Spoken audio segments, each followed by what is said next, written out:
ਮੈਂ ਹੁਣ share recording start हो ਕਰਦੀ ਹਾਂ गई ਜੀ, ਮੈਂ सुमीना जी। ਭੁੱਲ हाँ ਗਈ जी, ਸੀ। स्टार्ट हो गई है, स्टार्ट हो गई है, ठीक है। ਅਸੀਂ ਸ਼ੁਰੂ ਕਰਨਾ ਮੈਂ। ਮਨਜ਼ੂਰ ਇਜਾਜ਼ ਅਦਬੀ ਸੰਗਤ ਦਾ ਇਹ 69ਵਾਂ ਇਕੱਠ ਹੈ, ਜਿਹਦੇ ਵਿੱਚ ਅਸੀਂ ਸਾਰੇ ਸੰਗੀ ਬੇਲੀ ਇਕੱਠੇ ਹੋਏ ਮੈਂ, ਤੇ ਮੈਂ ਆਪਣੇ ਸਾਰੇ ਦੋਸਤਾਂ ਨੂੰ, ਮਿੱਤਰਾਂ ਨੂੰ, ਬੇਲੀਆਂ ਨੂੰ ਜੀ ਆਇਆਂ ਨੂੰ ਕਹਿੰਦੀ ਹੈ। ਤੇ ਔਰ ਪੰਜਾਬੀ ਪਿਆਰਿਆਂ ਨੂੰ ਜਿਹੜੇ ਜਿੱਥੇ ਵੀ ਵਸਦੇ ਨੇ, ਜਿਹੜੇ ਮੁਲਕ 'ਚ ਵਸਦੇ ਨੇ, ਉਹਨਾਂ ਸਾਰਿਆਂ ਨੂੰ ਬਹੁਤ ਜ਼ਿਆਦਾ ਸਲਾਮ ਤੇ ਜੀ ਆਇਆਂ ਨੂੰ। ਤੇ ਇਹ ਸਾਡਾ ਮਕਸਦ ਇਸ ਸੰਗਤ ਦਾ ਇਹੋ ਹੀ ਹੈ ਕਿ ਅਸੀਂ ਆਪਣੀ ਮਾਂ ਬੋਲੀ ਦੇ ਹਵਾਲੇ ਨਾਲ ਸਾਡੇ ਪੰਜਾਬੀ ਪਿਆਰੇ ਜਿੱਥੇ ਜਿੱਥੇ ਵੀ ਵਸਦੇ ਨੇ ਉਹ ਇਹਦੇ 'ਚ ਸ਼ਾਮਲ ਹੋਣ, ਔਰ ਉਹ ਆਪਣੀ ਜਿਹੜੀ ਮਾਂ ਬੋਲੀ ਦੇ ਨਾਲ ਉਹਨਾਂ ਦੀ ਸਾਂਝ ਹੈ ਉਹ ਸਾਡੇ ਨਾਲ ਉਹ ਆਪਣੀ ਲਿਖਤਾਂ ਦੀ ਸੂਰਤ 'ਚ ਸ਼ੇਅਰ ਕਰਨ। ਤੇ ਇੱਕ ਵਾਰੀ ਆਪਣੇ ਸਾਡੇ ਅੱਜ ਦੇ ਜਿਹੜੇ ਪ੍ਰਾਹੁਣੇ ਨੇ ਉਹ ਜਸ਼ਨਪ੍ਰੀਤ ਕੌਰ ਨੇ, ਤੇ ਅੱਜ ਦਾ ਸਾਡਾ ਸੈਸ਼ਨ ਵੀ ਜਿਹੜਾ ਹੈ ਉਹ ਕਵਿਤਾ ਦਾ ਸੈਕਸ਼ਨ ਹੈ, ਸ਼ਾਇਰੀ ਦਾ ਹੈਗਾ ਹੈ ਸੈਸ਼ਨ। ਤੇ ਇਹਦੇ ਵਿੱਚ ਸਾਡੇ ਪ੍ਰਾਹੁਣੇ ਅੱਜ ਦੇ ਜਸ਼ਨਪ੍ਰੀਤ ਕੌਰ ਜੀ ਨੇ। ਤੇ ਜਸ਼ਨਪ੍ਰੀਤ ਕੌਰ ਜੀ, ਤੁਹਾਡਾ ਬਹੁਤ ਤੁਹਾਨੂੰ ਜੀ ਆਇਆਂ ਨੂੰ, ਔਰ ਤੁਹਾਡਾ ਬਹੁਤ ਸ਼ੁਕਰੀਆ, ਤੁਸੀਂ ਅੱਜ ਸਾਡੇ ਨਾਲ ਸੰਗਤ 'ਚ ਰਲਤ ਕੀਤੀ ਹੈ, ਔਰ ਬਹੁਤ ਜ਼ਿਆਦਾ ਸਾਨੂੰ ਮਾਣ ਹੈ ਇਸ ਚੀਜ਼ ਤੇ। ਤੇ ਮੈਂ ਥੋੜਾ ਜਿਹਾ ਤੁਹਾਡਾ ਇੰਟਰੋਡਕਸ਼ਨ ਕਰਵਾਨੀ ਹੈ, ਫਿਰ ਕੁਝ ਤੁਸੀਂ ਆਪਣੇ ਬਾਰੇ 'ਚ ਕੁਝ ਦੱਸਣਾ ਵੀ ਹੋਏ ਤੇ ਬਾਅਦ 'ਚ ਦੱਸ ਸਕਦੇ ਹੋ। ਤੇ ਜਸ਼ਨਪ੍ਰੀਤ ਕੌਰ ਜੀ ਪੋਸਟ ਗ੍ਰੈਜੂਏਟ ਨੇ ਅੰਗਰੇਜ਼ੀ ਤੇ ਪੰਜਾਬੀ ਵਿੱਚ, ਔਰ ਇਹਨਾਂ ਨੇ ਚੰਡੀਗੜ੍ਹ ਤੋਂ PhD ਕਰ ਰਹੇ ਨੇ। ਤੇ ਇਹਨਾਂ ਦਾ ਜਿਹੜਾ ਟੌਪਿਕ ਹੈਗਾ ਹੈ ਉਹ ਬੜਾ ਹੀ ਇੰਟਰਸਟਿੰਗ ਹੈ, ਬਹੁਤ ਜ਼ਿਆਦਾ ਦਿਲਚਸਪ ਹੈ। ਉਹ ਟੌਪਿਕ ਜਿਹੜਾ ਹੈ PhD ਦਾ, ਇਹਨਾਂ ਦਾ ਜਿਹੜਾ ਥੀਸਿਸ ਹੈ ਉਹ ਲਹਿੰਦੇ ਪੰਜਾਬ ਦੀ ਪੰਜਾਬੀ ਕਵਿਤਾ ਵਿੱਚ ਪੰਜਾਬੀਅਤ ਦਾ ਅਸਰ। ਤੇ ਇਸ ਉੱਤੇ ਇਹਨਾਂ ਦੇ ਇਹ ਕਰ ਰਹੇ ਨੇ, ਰਿਸਰਚ ਕਰ ਰਹੇ ਨੇ, ਤੇ ਬਹੁਤ ਹੀ ਜ਼ਬਰਦਸਤ ਇਹਨਾਂ ਦਾ ਟੌਪਿਕ ਹੈ। ਇਹਨਾਂ ਦੇ ਕਈ ਆਰਟੀਕਲ ਵੀ ਡਿਫਰੈਂਟ ਮੈਗਜ਼ੀਨ ਦੇ ਵਿੱਚ ਛਪ ਰਹੇ ਨੇ, ਔਰ ਉਹ ਮੈਗਜ਼ੀਨ ਜਿਹੜੇ ਨੇ ਪਰਖ, ਆਬਰੂ, ਸਮਕਾਲੀ ਸਾਹਿਤ, ਇਹਦੇ ਵਿੱਚ ਇਹਨਾਂ ਦੇ ਆਰਟੀਕਲ ਵੀ ਛਪ ਰਹੇ ਨੇ। ਔਰ ਸ਼ਾਇਰੀ ਜਿਹੜੀ ਹੈ ਇਹਨਾਂ ਦਾ ਪੈਸ਼ਨ ਹੈ, ਔਰ ਸ਼ਾਇਰੀ ਵੀ ਇਹਨਾਂ ਦੀ ਨਜ਼ਮਾਂ ਜਿਹੜੀਆਂ ਨੇ ਇਹਨਾਂ ਦੀਆਂ ਡਿਫਰੈਂਟ ਰਸਾਲਿਆਂ ਦੇ ਵਿੱਚ ਛਪ ਰਹੀਆਂ ਨੇ। ਫਿਰ ਹੁਣ ਇਹ ਦੱਸ ਰਹੇ ਸੀ ਕਿ ਇਹਨਾਂ ਨੇ ਇਹ ਟਰਾਂਸਲੇਟਰ ਵੀ ਨੇ, ਇਹਨਾਂ ਨੇ ਟਰਾਂਸਲੇਸ਼ਨ ਵੀ ਕੀਤੀ ਹੈ, ਔਰ ਇੰਗਲਿਸ਼ ਟੂ ਪੰਜਾਬੀ ਟਰਾਂਸਲੇਸ਼ਨ ਕੀਤੀ ਹੈ, ਔਰ ਉਹਦਾ ਨਾਂ ਇਹਨਾਂ ਨੇ ਰੱਖਿਆ ਸੁਣ ਸਕੀਏ। ਇਹ ਲੇਖ ਨੇ, 4 ਲੇਖ ਨੇ ਜਿਨ੍ਹਾਂ ਦੇ ਉੱਤੇ ਇਹਨਾਂ ਨੇ ਪੰਜਾਬੀ ਦੇ ਵਿੱਚ ਇਹਨਾਂ ਨੇ ਉਹਦੀ ਟਰਾਂਸਲੇਸ਼ਨ ਕੀਤੀ ਹੈ, ਔਰ ਉਹਨੂੰ ਨਾਂ ਦਿੱਤਾ ਹੈ ਸੁਣ ਸਕੀਏ। ਤੇ ਅੱਜ ਇਹ ਸਾਡੇ ਨਾਲ ਪੰਜਾਬੀ ਦੀ ਇੱਕ ਕਵਿਤਾ ਸ਼ੇਅਰ ਕਰਨਗੇ, ਸਾਂਝੀ ਕਰਨਗੇ ਸਾਡੇ ਨਾਲ। ਤੇ ਜਸ਼ਨ ਜੀ, ਤੁਸੀਂ ਹੁਣ ਆਪਣੀ ਨਜ਼ਮ ਜਿਹੜੀ ਹੈ, ਆਪਣੀ ਕਵਿਤਾ ਜਿਹੜੀ ਹੈ ਉਹ ਸਾਡੇ ਨਾਲ ਸਾਂਝੀ ਕਰੋ, ਸਾਰੇ ਸੰਗਤੀਆਂ ਦੇ ਨਾਲ ਤੇ ਸੁਣਨ ਵਾਲਿਆਂ ਨਾਲ। ਜੀ ਜਸ਼ਨ ਜੀ। ਬਹੁਤ ਸ਼ੁਕਰੀਆ ਤੁਹਾਡਾ ਸਮੀਨਾ ਅਸਮਾ ਜੀ ਇੰਟਰੋਡਕਸ਼ਨ ਦੇ ਲਈ। ਤੇ ਮੈਨੂੰ ਵੀ ਇਹ ਹੈ ਕਿ ਮੈਂ ਤੁਹਾਡੇ ਸਾਰਿਆਂ ਨੂੰ ਜਾਣਾ, ਤੁਸੀਂ ਸਾਰੇ ਕਿੱਥੋਂ ਕਿੱਥੋਂ ਜੁੜੇ ਹੋ। ਤੇ ਇਹ ਜਿਹੜੀ ਸੰਗਤ ਦੀ ਰਵਾਇਤ ਤੁਹਾਡੇ ਵੱਲ ਹੈ, ਇਹ ਅਸੀਂ ਬੜੀ ਮਿਸ ਕਰਦੇ ਹਾਂ ਇੱਧਰ। ਤੇ ਇਹ ਮੈਂ ਆਪਦੇ ਥੀਸਿਸ 'ਚ ਵੀ ਲਿਖਿਆ ਕਿ ਕਿਹੜੀਆਂ ਚੀਜ਼ਾਂ ਕਰਕੇ ਇੱਥੇ ਜਿਹੜੀ ਹੈਗੀ ਹੈ ਰਵਾਇਤੀ ਜਿਹੜੀ ਸ਼ਾਇਰੀ ਹੈ ਉਹਦਾ ਰੰਗ ਹੈ ਹਲੇ ਬਚਿਆ ਹੋਇਆ। ਤੇ ਹੁਣ ਤੁਸੀਂ ਦੱਸੋ, ਕਵਿਤਾ ਪੜ੍ਹੀਏ ਆਪਾਂ ਪਹਿਲਾਂ? ਹਾਂਜੀ, ਤੁਸੀਂ ਆਪਣੀ ਕਵਿਤਾ ਪੜ੍ਹੋਗੇ, ਔਰ ਕਵਿਤਾ ਪੜ੍ਹ ਕੇ ਉਹਦੇ ਬਾਅਦ ਸਾਡੇ ਜਿੰਨੇ ਵੀ ਸੰਗਤੀ ਨੇ, ਸਾਡੇ ਦੋਸਤ ਨੇ, ਉਹ ਉਹਦੇ ਤੇ ਗੱਲਬਾਤ ਕਰਨਗੇ। ਲੇਕਿਨ ਡਿਊਰਿੰਗ ਗੱਲਬਾਤ ਤੁਸੀਂ ਜ਼ਰਾ ਖਾਮੋਸ਼ੀ ਨਾਲ ਸੁਣਨਾ, ਤੇ ਆਖਿਰ ਵਿੱਚ ਅਸੀਂ ਤੁਹਾਨੂੰ ਮੌਕਾ ਦੇਵਾਂਗੇ, ਤੇ 1 ਬਾਏ 1 ਫਿਰ ਇਹਦੇ ਤੇ ਕਵਿਤਾ ਤੇ ਗੱਲਬਾਤ ਹੋਏਗੀ। ਤੇ ਤੁਸੀਂ ਹੁਣ ਕਵਿਤਾ ਆਪਣੀ ਜਿਹੜੀ ਹੈ ਉਹ ਹਾਂਜੀ ਪੜ੍ਹੋ। ਠੀਕ ਹੈ ਜੀ। ਇਸ ਨਜ਼ਮ ਦਾ ਨਾਂ ਹੈ ਜੀ ਤੁਰਨੋਂ ਪਹਿਲਾਂ।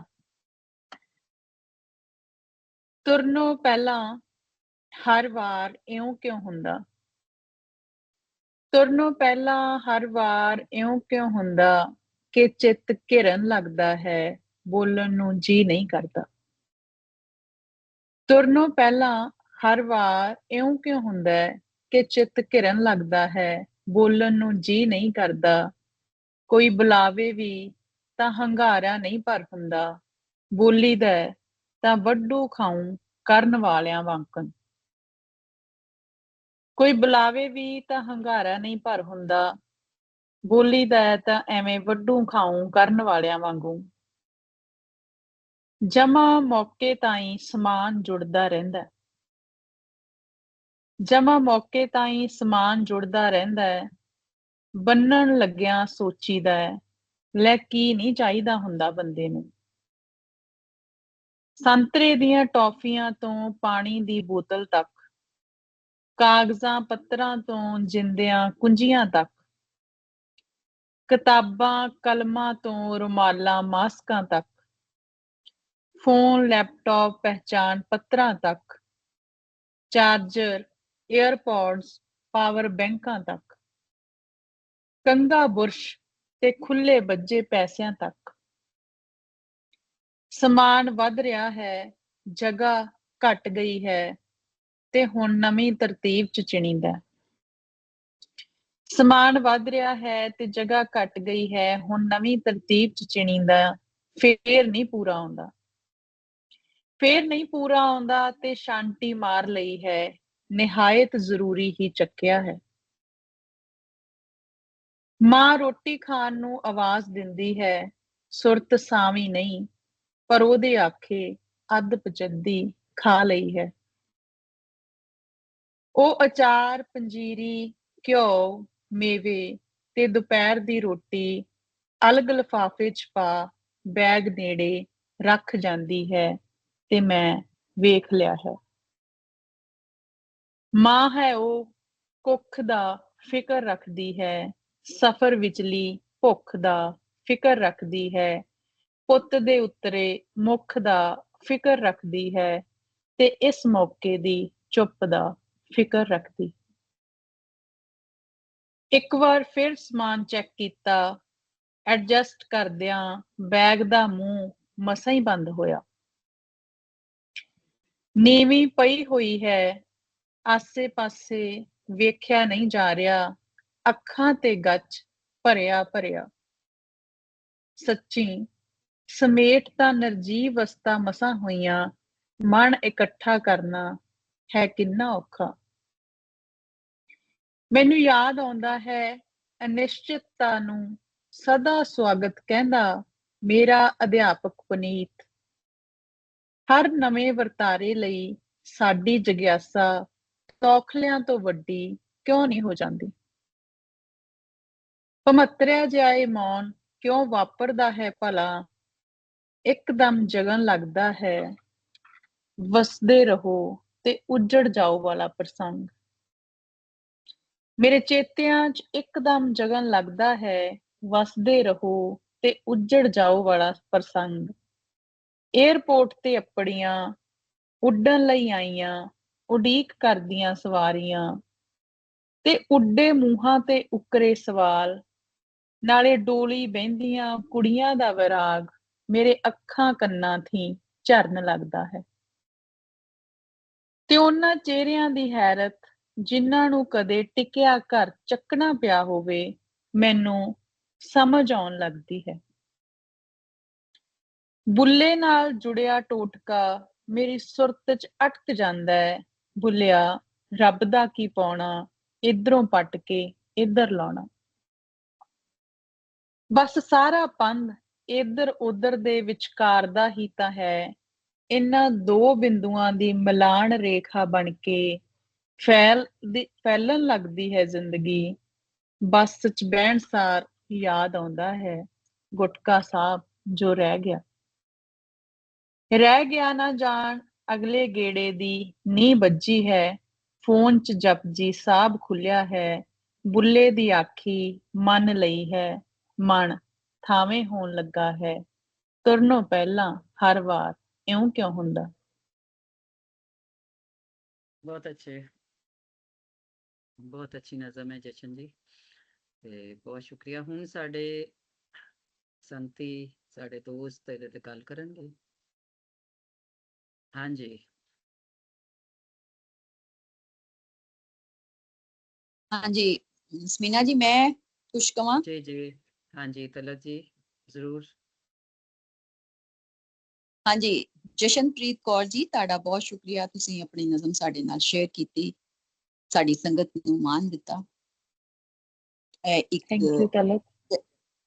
ਜਸ਼ਨ ਜੀ ਦੀ ਜਿਹੜੀ ਹੈ ਪ੍ਰੋਜ਼ ਪੋਇਟਰੀ ਹੈ, ਇਹਦੇ ਵਿੱਚ ਸਾਨੂੰ ਅਲਾਮਤਾਂ, ਜਜ਼ਬਾਤ ਤੇ ਸਿਤਾਰੇ ਇੱਕ ਥੀਮ ਚ ਨਜ਼ਰ ਆਉਂਦੇ ਨੇ, ਯਾਨੀ ਉਹਦੀ ਥੀਮ ਰੈਫਰੈਂਸਿਸ ਦੇ ਨਾਲ।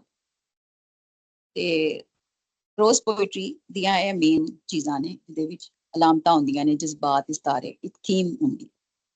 ਸਾਰੇ ਜਾਣੂ ਨੇ ਕਿ ਇਹ ਨਜ਼ਮ ਜਿਹੜੀ ਹੈ ਸਫ਼ਰ ਤੋਂ ਪਹਿਲਾਂ ਦੇ ਜਜ਼ਬਾਤੀ ਲਮਹੇ, ਮਾਂ ਦੀ ਮੁਹੱਬਤ, ਇਨਸਾਨ ਦੀ ਬੇਚੈਨੀ, ਅੰਦਰੂਨੀ ਉਲਝਾਓ ਤੇ ਜੁਦਾਈ ਨੂੰ ਲੈ ਕੇ ਟੁਰਦੀ ਹੈ। ਵਕਤ ਰੁਖਸਤ ਨੂੰ ਬੜੇ ਹੀ ਜਜ਼ਬਾਤੀ ਰੰਗ ਨਾਲ ਪੇਸ਼ ਕੀਤਾ ਗਿਆ ਹੈ, ਖੂਬਸੂਰਤੀ ਦੇ ਨਾਲ। ਯਾਨੀ ਪੁਰਾਣੇ ਠਿਕਾਣੇ ਨੂੰ ਛੱਡਣਾ, ਉਹਦੇ ਨਾਲ ਜਿਹੜਾ ਜੁੜਿਆ ਜਜ਼ਬਾਤੀ ਲਗਾਓ ਹੈ, ਤੇ ਨਵੀਂ ਜਗ੍ਹਾ ਦੇ ਨਾਲ ਜਿਹੜਾ ਜੁੜਿਆ ਖੌਫ ਹੈ, ਇਹਨਾਂ ਨੇ ਆਪਣੀ ਨਜ਼ਮ ਚੋਂ ਬਿਆਨ ਕੀਤਾ ਹੈ। ਔਰ ਇਹਦਾ ਮੇਨ ਥੀਮ ਵੀ ਇਹੀ, ਇੱਕ ਜਗ੍ਹਾ ਨੂੰ ਛੱਡ ਕੇ ਦੂਜੀ ਜਗ੍ਹਾ ਪੜਨਾ। ਹਰ ਸਫ਼ਰ ਤੋਂ ਪਹਿਲਾਂ ਇਨਸਾਨ ਦੇ ਅੰਦਰ ਇੱਕ ਖਾਮੋਸ਼ੀ, ਇੱਕ ਚੁੱਪ ਉਤਰੀ ਹੁੰਦੀ ਹੈ। ਦਿਮਾਗ ਤੇ ਦਿਲ ਦੋਵੇਂ ਬੋਝਲ ਹੁੰਦੇ ਨੇ, ਤੇ ਇਹ ਖਾਮੋਸ਼ੀ ਜਿਹੜੀ ਹੈ ਉਹ ਇੱਕ ਅੰਦਰੂਨੀ ਬੇਚੈਨੀ ਨੂੰ ਜ਼ਾਹਰ ਕਰਦੀ ਹੈ। ਸਵਾਲ ਇੱਥੇ ਇਹ ਹੈ ਕਿ ਉਹ ਸਮਾਨ ਜਿਹੜਾ ਸਫ਼ਰੀ ਤਿਆਰੀ 'ਚ ਸ਼ਾਮਿਲ ਹੈ, ਕਿਆ ਇਸ ਬੇਚੈਨੀ ਜਾਂ ਬੋਝਲਪਨ ਨੂੰ ਖਤਮ ਕਰ ਸਕਦਾ ਹੈ? ਕਿ ਮਾਂ ਦੀ ਮੁਹੱਬਤ, ਉਹਦੇ ਦਿਲਾਸੇ, ਉਹਦਾ ਦਿੱਤਾ ਗਿਆ ਸਮਾਨ, ਮਾਂ ਦਾ ਖਿਆਲ ਕਰਨਾ ਉਸ ਕਮੀ ਨੂੰ ਪੂਰਾ ਕਰ ਸਕਦਾ ਹੈ ਜਿਹੜੀ ਉਹਦੇ ਵਜੂਦ ਨਾਲ ਜੁੜੀ ਹੈ, ਨਾ ਕਿ ਉਹਨਾਂ ਚੀਜ਼ਾਂ ਨਾਲ ਜੁੜੀ ਉਹ ਜਿਹੜੀ ਉਹ ਪ੍ਰੋਵਾਈਡ ਕਰਦੀ ਹੈ। ਮਾਂ ਉਹਦੇ ਬੈਗ 'ਚ ਚੀਜ਼ਾਂ ਦੇ ਨਾਲ ਉਹ ਜਜ਼ਬਾਤ, ਉਹ ਸੈਡਨੈਸ ਵੀ ਰੱਖ ਰਹੀ ਹੈ, ਉਹਦੀ ਰੱਖ ਰਹੀ ਹੈ, ਜਿਹੜਾ ਉਹਨੇ ਨਾਲ ਲੈ ਕੇ ਟੁਰਨੇ ਨੇ, ਉਹਦੇ ਬੇਟੇ ਨੇ, ਲੜਕੇ ਨੇ। ਉਹਨਾਂ ਚੀਜ਼ਾਂ ਨੂੰ ਜਿਹੜੀਆਂ ਉਹ ਪੈਕ ਕਰ ਰਿਹਾ ਹੈ, ਉਹਦੇ ਨਾਲ ਆਪਣੇ ਮਾਂ ਦੇ ਗਮ ਨੂੰ, ਉਹਦੇ ਰੁੱਖੇ ਫਿੱਕੇ ਜਜ਼ਬਾਤ ਤੇ ਸਾਥਾਤ ਨੂੰ ਵੀ ਉਹ ਪੈਕ ਕਰ ਰਿਹਾ, ਸਮੇਟ ਰਿਹਾ ਹੈ, ਜਿਹੜਾ ਇੱਕ ਬਹੁਤ ਮੁਸ਼ਕਲ ਕੰਮ।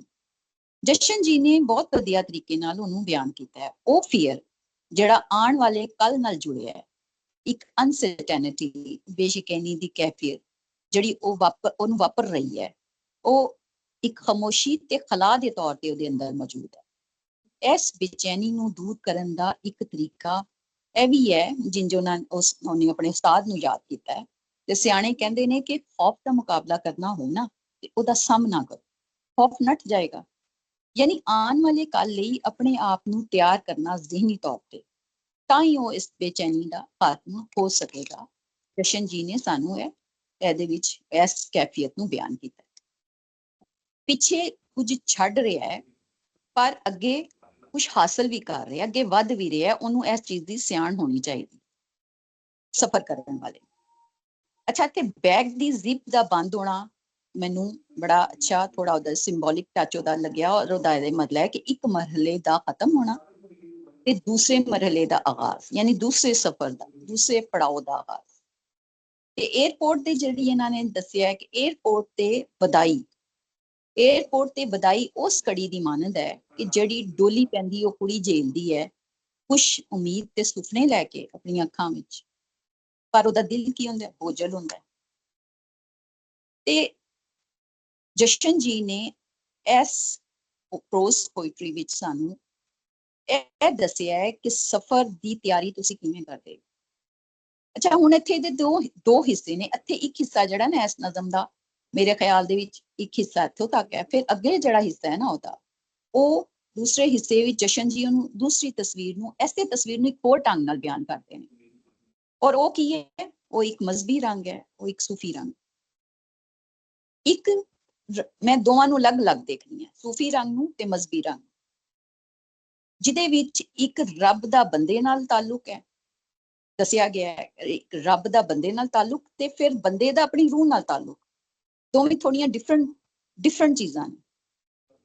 ਹਮੇਸ਼ਾ ਜਦੋਂ ਇਨਸਾਨ ਦੀ ਸਾਈਕੀ ਹੈ ਕਿ ਇੱਕ ਪਾਸੇ ਜਦੋਂ ਵੱਲ ਟੁੱਟਦਾ ਹੈ ਨਾ, ਇੱਕ ਪਾਸੇ ਜਾਂਦਾ ਹੈ, ਫਿਰ ਉਹ ਦੂਸਰੀ ਰਾਹ ਵੀ ਲੱਭਦਾ ਹੈ, ਐਸੇ ਲਈ ਬੇਚੈਨ ਹੈ। ਐਸੇ ਬੇਚੈਨੀ ਨੂੰ ਕਿਵੇਂ ਖਤਮ ਕੀਤਾ ਜਾਵੇ, ਦੁਨੀਆ ਵਿੱਚ ਰਹਿ ਕੇ ਜਾਂ ਦੁਨੀਆ ਨੂੰ ਤਿਆਗ ਕੇ। ਜ਼ਿੰਦਗੀ ਇੱਕ ਐਸਾ ਪੈਂਡਾ ਬਣ ਜਾਂਦੀ ਹੈ ਜਿਹੜਾ ਕਦੀ ਖਤਮ ਨਹੀਂ ਹੁੰਦਾ, ਮੁਕੰਮਲ ਨਹੀਂ ਹੁੰਦਾ, ਮੁਸਤਕਿਲ ਉਹਦੇ ਚ ਇੱਕ ਤਰਫ ਉਲਝਾਓ, ਇੱਕ ਬੇਚੈਨੀ ਹੁੰਦੀ ਹੈ, ਉਹ ਸਬਬ ਉਹਦਾ ਬਣਦਾ ਹੈ।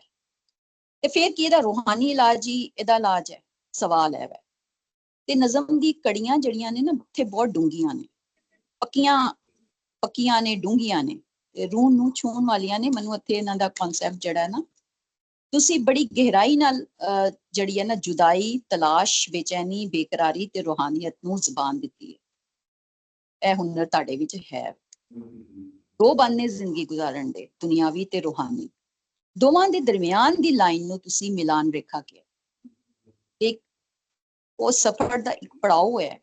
ਦੂਜੇ ਪੜਾਅ ਤੱਕ ਪੜਨ ਲਈ, ਇੱਕ ਪੜਾਅ ਤੋਂ ਦੂਜੇ ਪੜਾਅ ਤੱਕ ਪੜਨ ਲਈ ਸਾਨੂੰ ਸਾਰਿਆਂ ਦੀ ਜਿਹੜੀ ਸਹਾਰਿਆਂ ਦੀ ਜ਼ਰੂਰਤ ਪੈਂਦੀ ਹੈ, ਉਹ ਅਸੀਂ ਕੀ ਲੈਣੇ? ਬਾਜ਼ ਔਕਾਤ ਅਸੀਂ ਉਹਨਾਂ ਸਾਨੂੰ ਪੈਂਦੀ ਹੈ, ਸਾਨੂੰ ਦੁਆਵਾਂ ਦੀ ਜ਼ਰੂਰਤ ਪੈਂਦੀ ਹੈ, ਅਸੀਂ ਉਹ ਲੈਣੇ ਆ। ਤਸਬੀਹਾਤ ਦੀ ਜ਼ਰੂਰਤ ਪੈਂਦੀ ਹੈ, ਰੂਹਾਨੀ ਸਹਾਰੇ ਅਸੀਂ ਲੱਭਨੇ ਉਸ ਇੱਕ ਪੜਾਅ ਤੋਂ ਦੂਜੇ ਪੜਾਅ ਤੱਕ ਜਾਣ ਤੇ। ਲੇਕਿਨ ਕਿਆ ਇਹਦੇ ਨਾਲ ਉਹ ਬੇਚੈਨੀ, ਉਹ ਬੇਸਕੂਨੀ, ਉਹਦਾ ਮਦਾਵਾ ਹੋ ਜਾਂਦਾ ਹੈ ਕਿ ਉਹ ਜਿਹੜੇ ਸਹਾਰੇ ਅਸੀਂ ਲੱਭਨੇ ਆ, ਉਹ ਸਾਡਾ ਉਹ ਮਦਾਵਾ ਕਰਦੇ ਨੇ, ਕਿਆ ਉਹ ਬੇਸਕੂਨੀ ਖਤਮ ਹੋ ਜਾਂਦੀ? ਪਰ ਗੱਲ ਜਿਹੜੀ ਹੈ ਨਾ ਉੱਥੇ ਹੀ ਫਿਰ ਮੁੱਕਦੀ ਹੈ, ਜਿਹੜੀ ਕਿ ਜਸ਼ਨ ਜੀ ਨੇ ਵੀ ਦੱਸੀ ਹੈ ਕਿ ਬੁੱਲਾ ਆਖਦਾ ਹੈ ਕਿ ਉਧਰੋਂ ਪੱਟ ਤੇ ਉਧਰ ਲਾ। ਮਨ ਦਾ ਸਕੂਨ, ਮਨ ਦੀ ਸ਼ਕਤੀ ਸਿਰਫ ਇਸ ਵਿੱਚ ਹੀ ਹੋ ਸਕਦੀ ਹੈ ਜਦੋਂ ਅਸੀਂ ਬੰਦਿਆਂ 'ਚ ਰਹਿੰਦਿਆਂ ਹੋਇਆਂ ਰੱਬ ਨੂੰ ਤਲਾਸ਼ ਕਰੀਏ, ਜਿਹੜਾ ਹਰ ਜਗ੍ਹਾ ਮੌਜੂਦ ਹੈ। ਉਹ ਬੰਦਿਆਂ ਵਿੱਚ ਵੀ ਹੈ, ਫੁੱਲ ਬੂਟਿਆਂ 'ਚ ਵੀ ਹੈ, ਮਾਸੂਮ ਜਨੌਰਾਂ ਵਿੱਚ ਵੀ ਹੈ, ਹਰ ਜਗ੍ਹਾ ਤੇ ਹੈ। ਉਹਨੂੰ ਲੱਭੋ, ਲੁਕਾਈ ਦੇ ਅੰਦਰ ਰਹਿ ਕੇ ਰੱਬੋ ਰੱਬ ਨੂੰ, ਜਾਂ ਆਪਣੇ ਅੰਦਰ ਲੱਭੋ ਜਿਹੜਾ ਬੰਦੇ ਦਾ ਤੇ ਉਹਦਾ ਰੂਹ ਦਾ ਤਾਲੁਕ ਹੈ, ਉਹਨੂੰ ਤਲਾਸ਼ ਕਰੋ। ਸਫਰੀ ਸਮਾਨ 'ਚ ਜਿਹੜਾ ਅਗਲਾ ਪੜਾਅ ਹੈ ਨਾ, ਉਹਦਾ ਪ੍ਰਬੰਧ ਕਿਸ ਤਰ੍ਹਾਂ ਹੋ ਸਕਦਾ ਹੈ ਕਿ ਉਸ ਸਮਾਨ ਵਿੱਚ ਉਹਨਾਂ ਜ਼ਰੂਰਤਾਂ ਦਾ ਖਿਆਲ ਰੱਖੋ ਜਿਹੜੀਆਂ ਸੁੱਚੇ ਮਨ ਦੀਆਂ ਜ਼ਰੂਰਤਾਂ ਨੇ। ਮਨ ਕਿਵੇਂ ਖੁਸ਼ ਹੋਏਗਾ, ਉਹਨੂੰ ਸਕੂਨ ਕਿਵੇਂ ਮਿਲੇਗਾ, ਉਹਦਾ ਅਸਬਾਬ ਕਰੋ ਬੁੱਲੇ ਦੀ ਰਾਹ ਤੇ ਚੱਲ ਕੇ। ਤੇ ਇੱਥੇ ਜਿਹੜਾ ਇਹਨਾਂ ਨੇ ਦੋ ਸਾਨੂੰ ਦਿੱਤੇ ਨੇ ਨਾ, ਇੱਕ ਸੂਫੀ ਵੀ ਇਹਨਾਂ ਨੇ ਸਾਨੂੰ ਦਿੱਤਾ ਹੈ, ਇੱਕ ਮਜ਼ਹਬੀ ਰੰਗ ਵੀ ਦਿੱਤਾ ਹੈ, ਇੱਕ ਦੁਨਿਆਵੀ ਰੰਗ ਵੀ ਦਿੱਤਾ ਹੈ। ਰੂਹਾਨੀਅਤ ਵਿੱਚ ਵੀ ਲੈ ਕੇ ਜਾਣ ਦੀ ਕੋਸ਼ਿਸ਼ ਕੀਤੀ ਹੈ। ਤੇ ਮਜ਼ਹਬੀ ਤੇ ਸੂਫੀ ਰੰਗ ਜਿਹੜਾ ਹੈ ਨਾ, ਉਹ ਜਿੱਥੇ ਵੀ ਤੁਹਾਨੂੰ ਅਸੀਂ ਲੱਭਣਾ ਤੇ ਰੱਬ ਹੀ ਹੈ ਨਾ, ਉਹ ਕਿਵੇਂ ਲੱਭਣਾ ਹੈ ਅਸੀਂ ਆਪ ਡਿਸਾਈਡ ਕਰਨਾ। ਤੇ ਬਹੁਤ ਸ਼ੁਕਰੀਆ ਜਸ਼ਨ ਜੀ। ਬਹੁਤ ਸ਼ੁਕਰੀਆ ਤਲਤ ਜੀ, ਬਹੁਤ ਸ਼ੁਕਰੀਆ। ਤੁਸੀਂ ਬੜੀ ਡਿਟੇਲ ਦੇ ਨਾਲ ਜਿਹੜੀ ਹੈ ਉਹ ਗੱਲਬਾਤ ਕੀਤੀ ਹੈ। ਹਾਂਜੀ, ਹੁਣ ਸਾਡੇ ਹੋਰ ਕੋਈ ਮਿੱਤਰ ਗੱਲ ਕਰਨ? ਮੈਂ ਜੀ ਛੋਟੀ ਜੀ ਗੱਲ ਕਰਾਂ? ਜੀ ਜੀ ਬੀਬਾ ਜੀ। ਤਲਤ ਜੀ ਤੁਸੀਂ ਤਾਂ ਐਜ਼ ਯੂਜੂਅਲ ਕਮਾਲ ਕਰਦੇ, ਮੈਂ ਲੁੱਕ ਫਾਰਵਰਡ ਕਰਦੀ ਹਾਂ ਤੁਹਾਡੀ ਐਨਾਲਿਸਿਸ ਨੂੰ ਆਲਵੇਜ਼। ਸੋ ਅੱਛਾ ਜੀ, ਸ਼ਾਇਦ ਇਹ ਬਿਕੋਜ਼ ਅੱਜ ਫਲੂ ਹੋਇਆ ਹੋਇਆ, ਸ਼ਾਇਦ ਮੇਰਾ ਇਹ ਨਜ਼ਰੀਆ ਇਸ ਪੋਇਮ ਦੇ ਬਾਰੇ ਇਹ ਆ ਕਿ ਮੈਂ ਇਹਨੂੰ ਇੱਕ ਜ਼ਿੰਦਗੀ ਦਾ ਸਫ਼ਰ ਸਮਝਦੀ, ਨਾਟ ਕਿ ਵੀ ਇਹ ਦੁਨਿਆਵੀ ਸਫ਼ਰ ਹੈ, ਜ਼ਿੰਦਗੀ ਦਾ ਸਫ਼ਰ ਹੈ। ਉਸ ਵਿੱਚ ਵੀ ਦਿਲ ਘਿਰਦਾ ਰਹਿੰਦਾ, ਉਸ ਵਿੱਚ ਵੀ ਜਿਹੜਾ ਹੈਗਾ ਆ, ਜਿਹੜਾ ਵਕਤ ਹੁੰਦਾ ਆ ਉਹ ਘਟੀ ਜਾਂਦਾ ਆ, ਔਰ ਤੁਹਾਡੀ ਜਿਹੜੀ ਇਹ ਬੇਚੈਨੀ ਹੁੰਦੀ ਹੈ ਉਹ ਵਧੀ ਜਾਂਦੀ ਹੈ। ਤੁਹਾਡਾ ਸਮਾਨ ਕੀ ਹੈ? ਉਹ ਤੁਹਾਡੇ ਰਿਸ਼ਤੇ ਨੇ। ਆ ਜਿਹੜਾ ਤੁਸੀਂ ਸਮਾਨ ਜਿਹੜਾ ਤੁਹਾਡਾ ਹੈਗਾ, ਇਹ ਤੁਹਾਡੇ ਰਿਸ਼ਤੇ ਨੇ ਜਾਂ ਤੁਹਾਡੇ ਐਕਸਪੀਰੀਅੰਸਿਸ ਨੇ। ਅੱਛਾ, ਉਹ ਵੀ ਕੁਝ ਜ਼ਰੂਰੀ ਨੇ ਤੇ ਕੁਝ ਨਹੀਂ, ਕੁਝ ਚੰਗੇ ਨੇ ਤੇ ਕੁਝ ਨਹੀਂ। ਅੱਛਾ, ਜਿਹੜੀ ਮਾਂ ਹੈ ਉਹ ਹੈਗਾ ਇਹਨਾਂ ਰਿਸ਼ਤਿਆਂ ਦਾ ਮੋਹ, ਜਿਹੜਾ ਤੁਹਾਨੂੰ ਇੱਥੇ ਜਕੜੀ ਰੱਖਦਾ, ਜਿਹਦਾ ਮੋਹ ਜਿਹੜਾ ਹੁੰਦਾ ਹੈ ਇਸ ਦੁਨੀਆ ਦੇ ਸਫ਼ਰ ਵਿੱਚ, ਜਿਹੜਾ ਤੁਹਾਨੂੰ ਜਕੜ ਕੇ ਰੱਖਦਾ ਆ, ਜਾਂ ਉਹ ਤੁਹਾਡਾ ਹੈਗਾ ਆ ਇਹਨਾਂ ਸਾਰੇ ਰਿਸ਼ਤਿਆਂ ਦਾ ਮੋਹ। ਅੱਛਾ, ਫਿਰ ਜਿਹੜਾ ਇਹਨਾਂ ਨੇ ਇੱਕ ਰੈਫਰੈਂਸ ਦਿੱਤੀ ਹੈ, ਵਸਦੇ ਰਹੋ ਔਰ ਉੱਜੜ ਜਾਓ, ਇਹ ਪ੍ਰਸੰਗ ਬਾਬਾ ਨਾਨਕ ਤੇ ਆਈ ਥਿੰਕ ਹੈਗਾ ਆ, ਉਹਨਾਂ ਦੇ ਨਾਲ ਜੁੜਿਆ ਹੋਇਆ। ਇਹਦੀ ਡਿਟੇਲ ਤੁਹਾਨੂੰ ਮੇਰੇ ਖਿਆਲ ਚਮਰ ਦੱਸਣਗੇ, ਉਹਨਾਂ ਨੂੰ ਜ਼ਿਆਦਾ ਇਹਦੇ ਬਾਰੇ ਪਤਾ ਹੈ। ਅੱਛਾ, ਫਿਰ ਜਿਹੜਾ ਰੈਫਰੈਂਸ ਇਹਨਾਂ ਦਿੱਤਾ ਹੈ ਬੁੱਲੇ ਦੀ ਰੈਫਰੈਂਸ ਦਾ, ਅੱਛਾ ਉਹਦੇ ਵਿੱਚ ਇਹ ਹੈ ਕਿ ਵੀ ਰੱਬ ਨੂੰ ਮਿਲਣਾ ਇਧਰੋਂ ਪਟਿਆ ਤੇ ਉਧਰ ਰੱਖਿਆ, ਇਨ ਦ ਸੈਂਸ ਕਿ ਤੁਹਾਨੂੰ ਥੋੜੀ ਜਿਹੀ ਢਾਢਸ ਮਿਲਦੀ ਹੈ ਇਸ ਕਰਕੇ ਕਿ ਜਦ ਇਹ ਤੁਹਾਡਾ ਜ਼ਿੰਦਗੀ ਦਾ ਸਫ਼ਰ ਮੁੱਕਦਾ ਹੈ ਤੇ ਕੁਝ ਗਵਾਚਦਾ ਨਹੀਂ। ਤੁਸੀਂ ਇਸ ਸਫ਼ਰ ਦੇ ਵਿੱਚ ਕੁਝ ਨਹੀਂ ਖੋਂਦੇ, ਤੁਸੀਂ ਸਿਰਫ ਇੱਕ ਫਾਰਮ ਤੋਂ ਦੂਜੀ ਫਾਰਮ 'ਚ ਚਲੇ ਜਾਂਦੇ ਹੋ। ਤੁਸੀਂ ਇਸ ਸ੍ਰਿਸ਼ਟੀ ਦੇ, ਇਸ ਨੇਚਰ ਦੇ ਵਿੱਚ ਤੁਸੀਂ ਇੱਕ ਹੋ ਕੇ ਰਹਿ ਜਾਂਦੇ ਹੋ। ਤੇ ਫਿਰ ਮਤਲਬ ਕਿ ਫਿਰ ਫਿਕਰ ਦੀ ਨਹੀਂ, ਤੁਹਾਨੂੰ ਇਹ ਢਾਢਸ ਮਿਲਦਾ ਆ ਕਿ ਇਹ ਸਫ਼ਰ ਕੋਈ ਐਡਾ ਕੋਈ ਖਤਮ ਹੋਣ ਵਾਲਾ ਸਫ਼ਰ ਨਹੀਂ। ਇੱਕ ਸਿਚੁਏਸ਼ਨ 'ਚੋਂ ਨਿਕਲ ਕੇ ਤੁਸੀਂ ਇੱਕ ਹੋਰ ਇਸ ਸ੍ਰਿਸ਼ਟੀ ਦੇ ਨਾਲ ਲੱਭ ਪੈਂਦੇ ਜਿੱਥੋਂ ਤੁਸੀਂ ਪਹਿਲਾਂ ਹੀ ਉੱਗੇ ਸੀ। ਸੋ ਬਸ ਇਹ ਇੰਨੀ ਗੱਲ ਕਰਨੀ ਸੀ ਅੱਜ। ਬਹੁਤ ਸ਼ੁਕਰੀਆ ਬੀਬਾ ਜੀ, ਬੜੀ ਅੱਛੀ ਗੱਲ ਕੀਤੀ ਜੀ। ਮੈਂ ਥੋੜੀ ਜਿਹੀ ਗੱਲ ਕਰਾਂਗਾ। ਜੀ ਆਵਾਜ਼ ਆ ਰਹੀ ਮੇਰੀ? आ रही है, बिल्कुल आ रही है। ਸਭ ਤੋਂ ਪਹਿਲੇ ਤੇ ਇਹ ਇੱਕ ਫਰੀ ਵਰਸ ਹੈ ਇਹਨਾਂ ਦੀ, ਔਰ ਖਾਸ ਤੌਰ ਤੇ ਇੱਕ ਫਲੈਕਸੀਬਲ ਸਟਰਕਚਰ ਦੇ ਅੰਦਰ ਰਹਿੰਦੇ ਹੋਏ ਹਨ। ਲਖਾਰੀ ਨੇ ਜਿਹੜੇ ਆਈਡੀਆ ਜਾਂ ਡਾਇਨਾਮਿਕਸ ਬਣਾਏ ਨੇ ਉਹ ਸਲਾਹਣਕਾਰ ਨੇ। ਉਹਨਾਂ ਆਪਣੀ ਨਸਰੀ ਨਜ਼ਮ ਅੰਦਰ ਬੰਦੇ ਦੇ ਸਫ਼ਰ ਨੂੰ ਹੋਣ ਤੋਂ ਪਹਿਲਾਂ ਉਹਦੀ ਸਟ੍ਰੈਸ ਐਂਜ਼ਾਇਟੀ ਨੂੰ ਬਿਆਨ ਕੀਤਾ ਹੈ। ਬਹੁਤ ਸਾਰੀਆਂ ਪਰਤਾਂ ਨੂੰ ਬੰਦੇ ਦੇ ਇਨਰ ਦੇ ਹਵਾਲੇ ਨਾਲ ਮੌਜੂਦ ਬਣਾਇਆ ਹੈ, ਜਿਹੜਾ ਇੱਕ ਜ਼ਿਹਨੀ ਤੇ ਨਫਸਾਤੀ ਕੈਫੀਅਤ ਨੂੰ ਆਪਣੇ ਉੱਤੇ ਤਾਰੀ ਕਰ ਜਾਂਦਾ ਹੈ। ਬਾਅਦ ਵੇਲੇ ਨਫਸਿਆਤੀ ਕੈਫੀਅਤ ਬੰਦੇ ਨੂੰ ਇੱਕ ਮੰਫੀ ਜਿਹੀ ਹਾਲਤ ਵੱਲ ਵੀ ਲੈ ਜਾਂਦੀ ਹੈ, ਜਿਸ ਕਾਰਨ ਉਹਦੇ ਅੰਦਰ ਇੱਕ ਗੈਰ ਯਕੀਨੀ ਹਾਲਤ ਤੇ ਚੁੱਪ ਲੱਗ ਜਾਂਦੀ। ਨਾਲੇ ਨਵੇਂ ਸਮਾਜਿਕ ਵਤੀਰ ਦਾ ਖੌਫ ਵੀ ਕਿਤੇ ਨਾ ਕਿਤੇ ਜ਼ਹਨ ਵਿੱਚ ਲੁਕਿਆ ਹੁੰਦਾ ਹੈ। ਇਸ ਡਿਪਰੈਸ਼ਨ ਤੇ ਆਈਸੋਲੇਸ਼ਨ ਅੰਦਰ ਬੰਦਾ ਇੰਨਾ ਡਿਟੈਚ ਹੋ ਜਾਂਦਾ ਹੈ ਭਈ ਉਹਨੂੰ ਆਪਣੇ ਆਲ ਦੁਆਲ ਦੀ ਸੂਝ ਨਹੀਂ ਰਹਿੰਦੀ। ਬੰਦੇ ਦੀ ਇਸ ਕੈਫੀਅਤ ਵਜੋਂ ਲਖਾਰੀ ਦੇ ਅੰਦਰ ਇੱਕ ਕਿਉਰਿਓਸਿਟੀ ਜਨਮ ਲੈਂਦੀ ਹੈ। ਐਸਾ ਕਿਉਂ ਹੁੰਦਾ ਹੈ? ਉਹ ਐਂਜ਼ਾਇਟੀ ਜਿਹੜੀ ਕਿ ਇੱਕ ਖਾਸ ਵਜ੍ਹਾ ਕਾਰਨ ਪੈਦਾ ਹੋਈ, ਉਹਦਾ ਕੀ ਕਾਰਨ ਹੈ? ਇੱਕ ਕਨਫਿਊਜ਼ਡ ਹਾਲਤ ਅੰਦਰ ਚੁੱਪ ਕਿਉਂ ਨਹੀਂ? ਕੋਈ ਵਿਛੋੜਾ ਹੈ ਜਾਂ ਮਾਸ਼ੀ ਕਾਰਨ ਹੈ ਜਿਹੜੇ ਉਹਨੂੰ ਇੱਕ ਨਵਕੀਲੀ ਥਾਂ ਵਾਲੇ ਟੋਰਨ ਦਾ ਆਜ ਬਣ ਰਹੇ ਹੋਣ।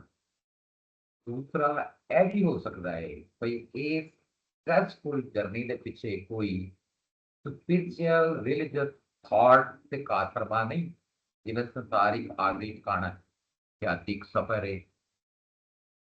ਅਖੀਰ ਉਹਨੇ ਆਪਣੇ ਰੱਬ ਕੋਲ ਪੇਸ਼ ਹੋਣਾ ਹੈ, ਸੋ ਇਸ ਸਫਰ ਦੀ ਤਿਆਰੀ ਵਿੱਚ ਆਪਣੇ ਆਪ ਨੂੰ ਤਿਆਰ ਕਰਦਾ ਹੈ, ਚੰਗੇ ਕਰਮ ਕਰਨ ਦਾ ਯਤਨ ਕਰਦਾ ਹੈ, ਅਜਿਹਾ ਸਮਾਨ ਇਕੱਠਾ ਕਰਦਾ ਹੈ ਜਿਹਦੇ ਕਾਰਨ ਉਹ ਆਪਣੇ ਰੱਬ ਅੱਗੇ ਸੁਰੱਖਿਅਤ ਹੋਏ। ਅੱਗੇ ਚੱਲ ਕੇ ਲਖਾਰੀ ਨੇ ਬੰਦੇ ਦੇ ਇਸ ਨਫਸਿਆਤੀ ਜਜ਼ਾਤੀ ਮਸਲੇ ਨੂੰ ਕਲਾਸੀਕਲ ਪੱਧਰ ਤੇ ਕਨਕਲੂਡ ਕਰਨ ਦੀ ਕੋਸ਼ਿਸ਼ ਕੀਤੀ ਹੈ।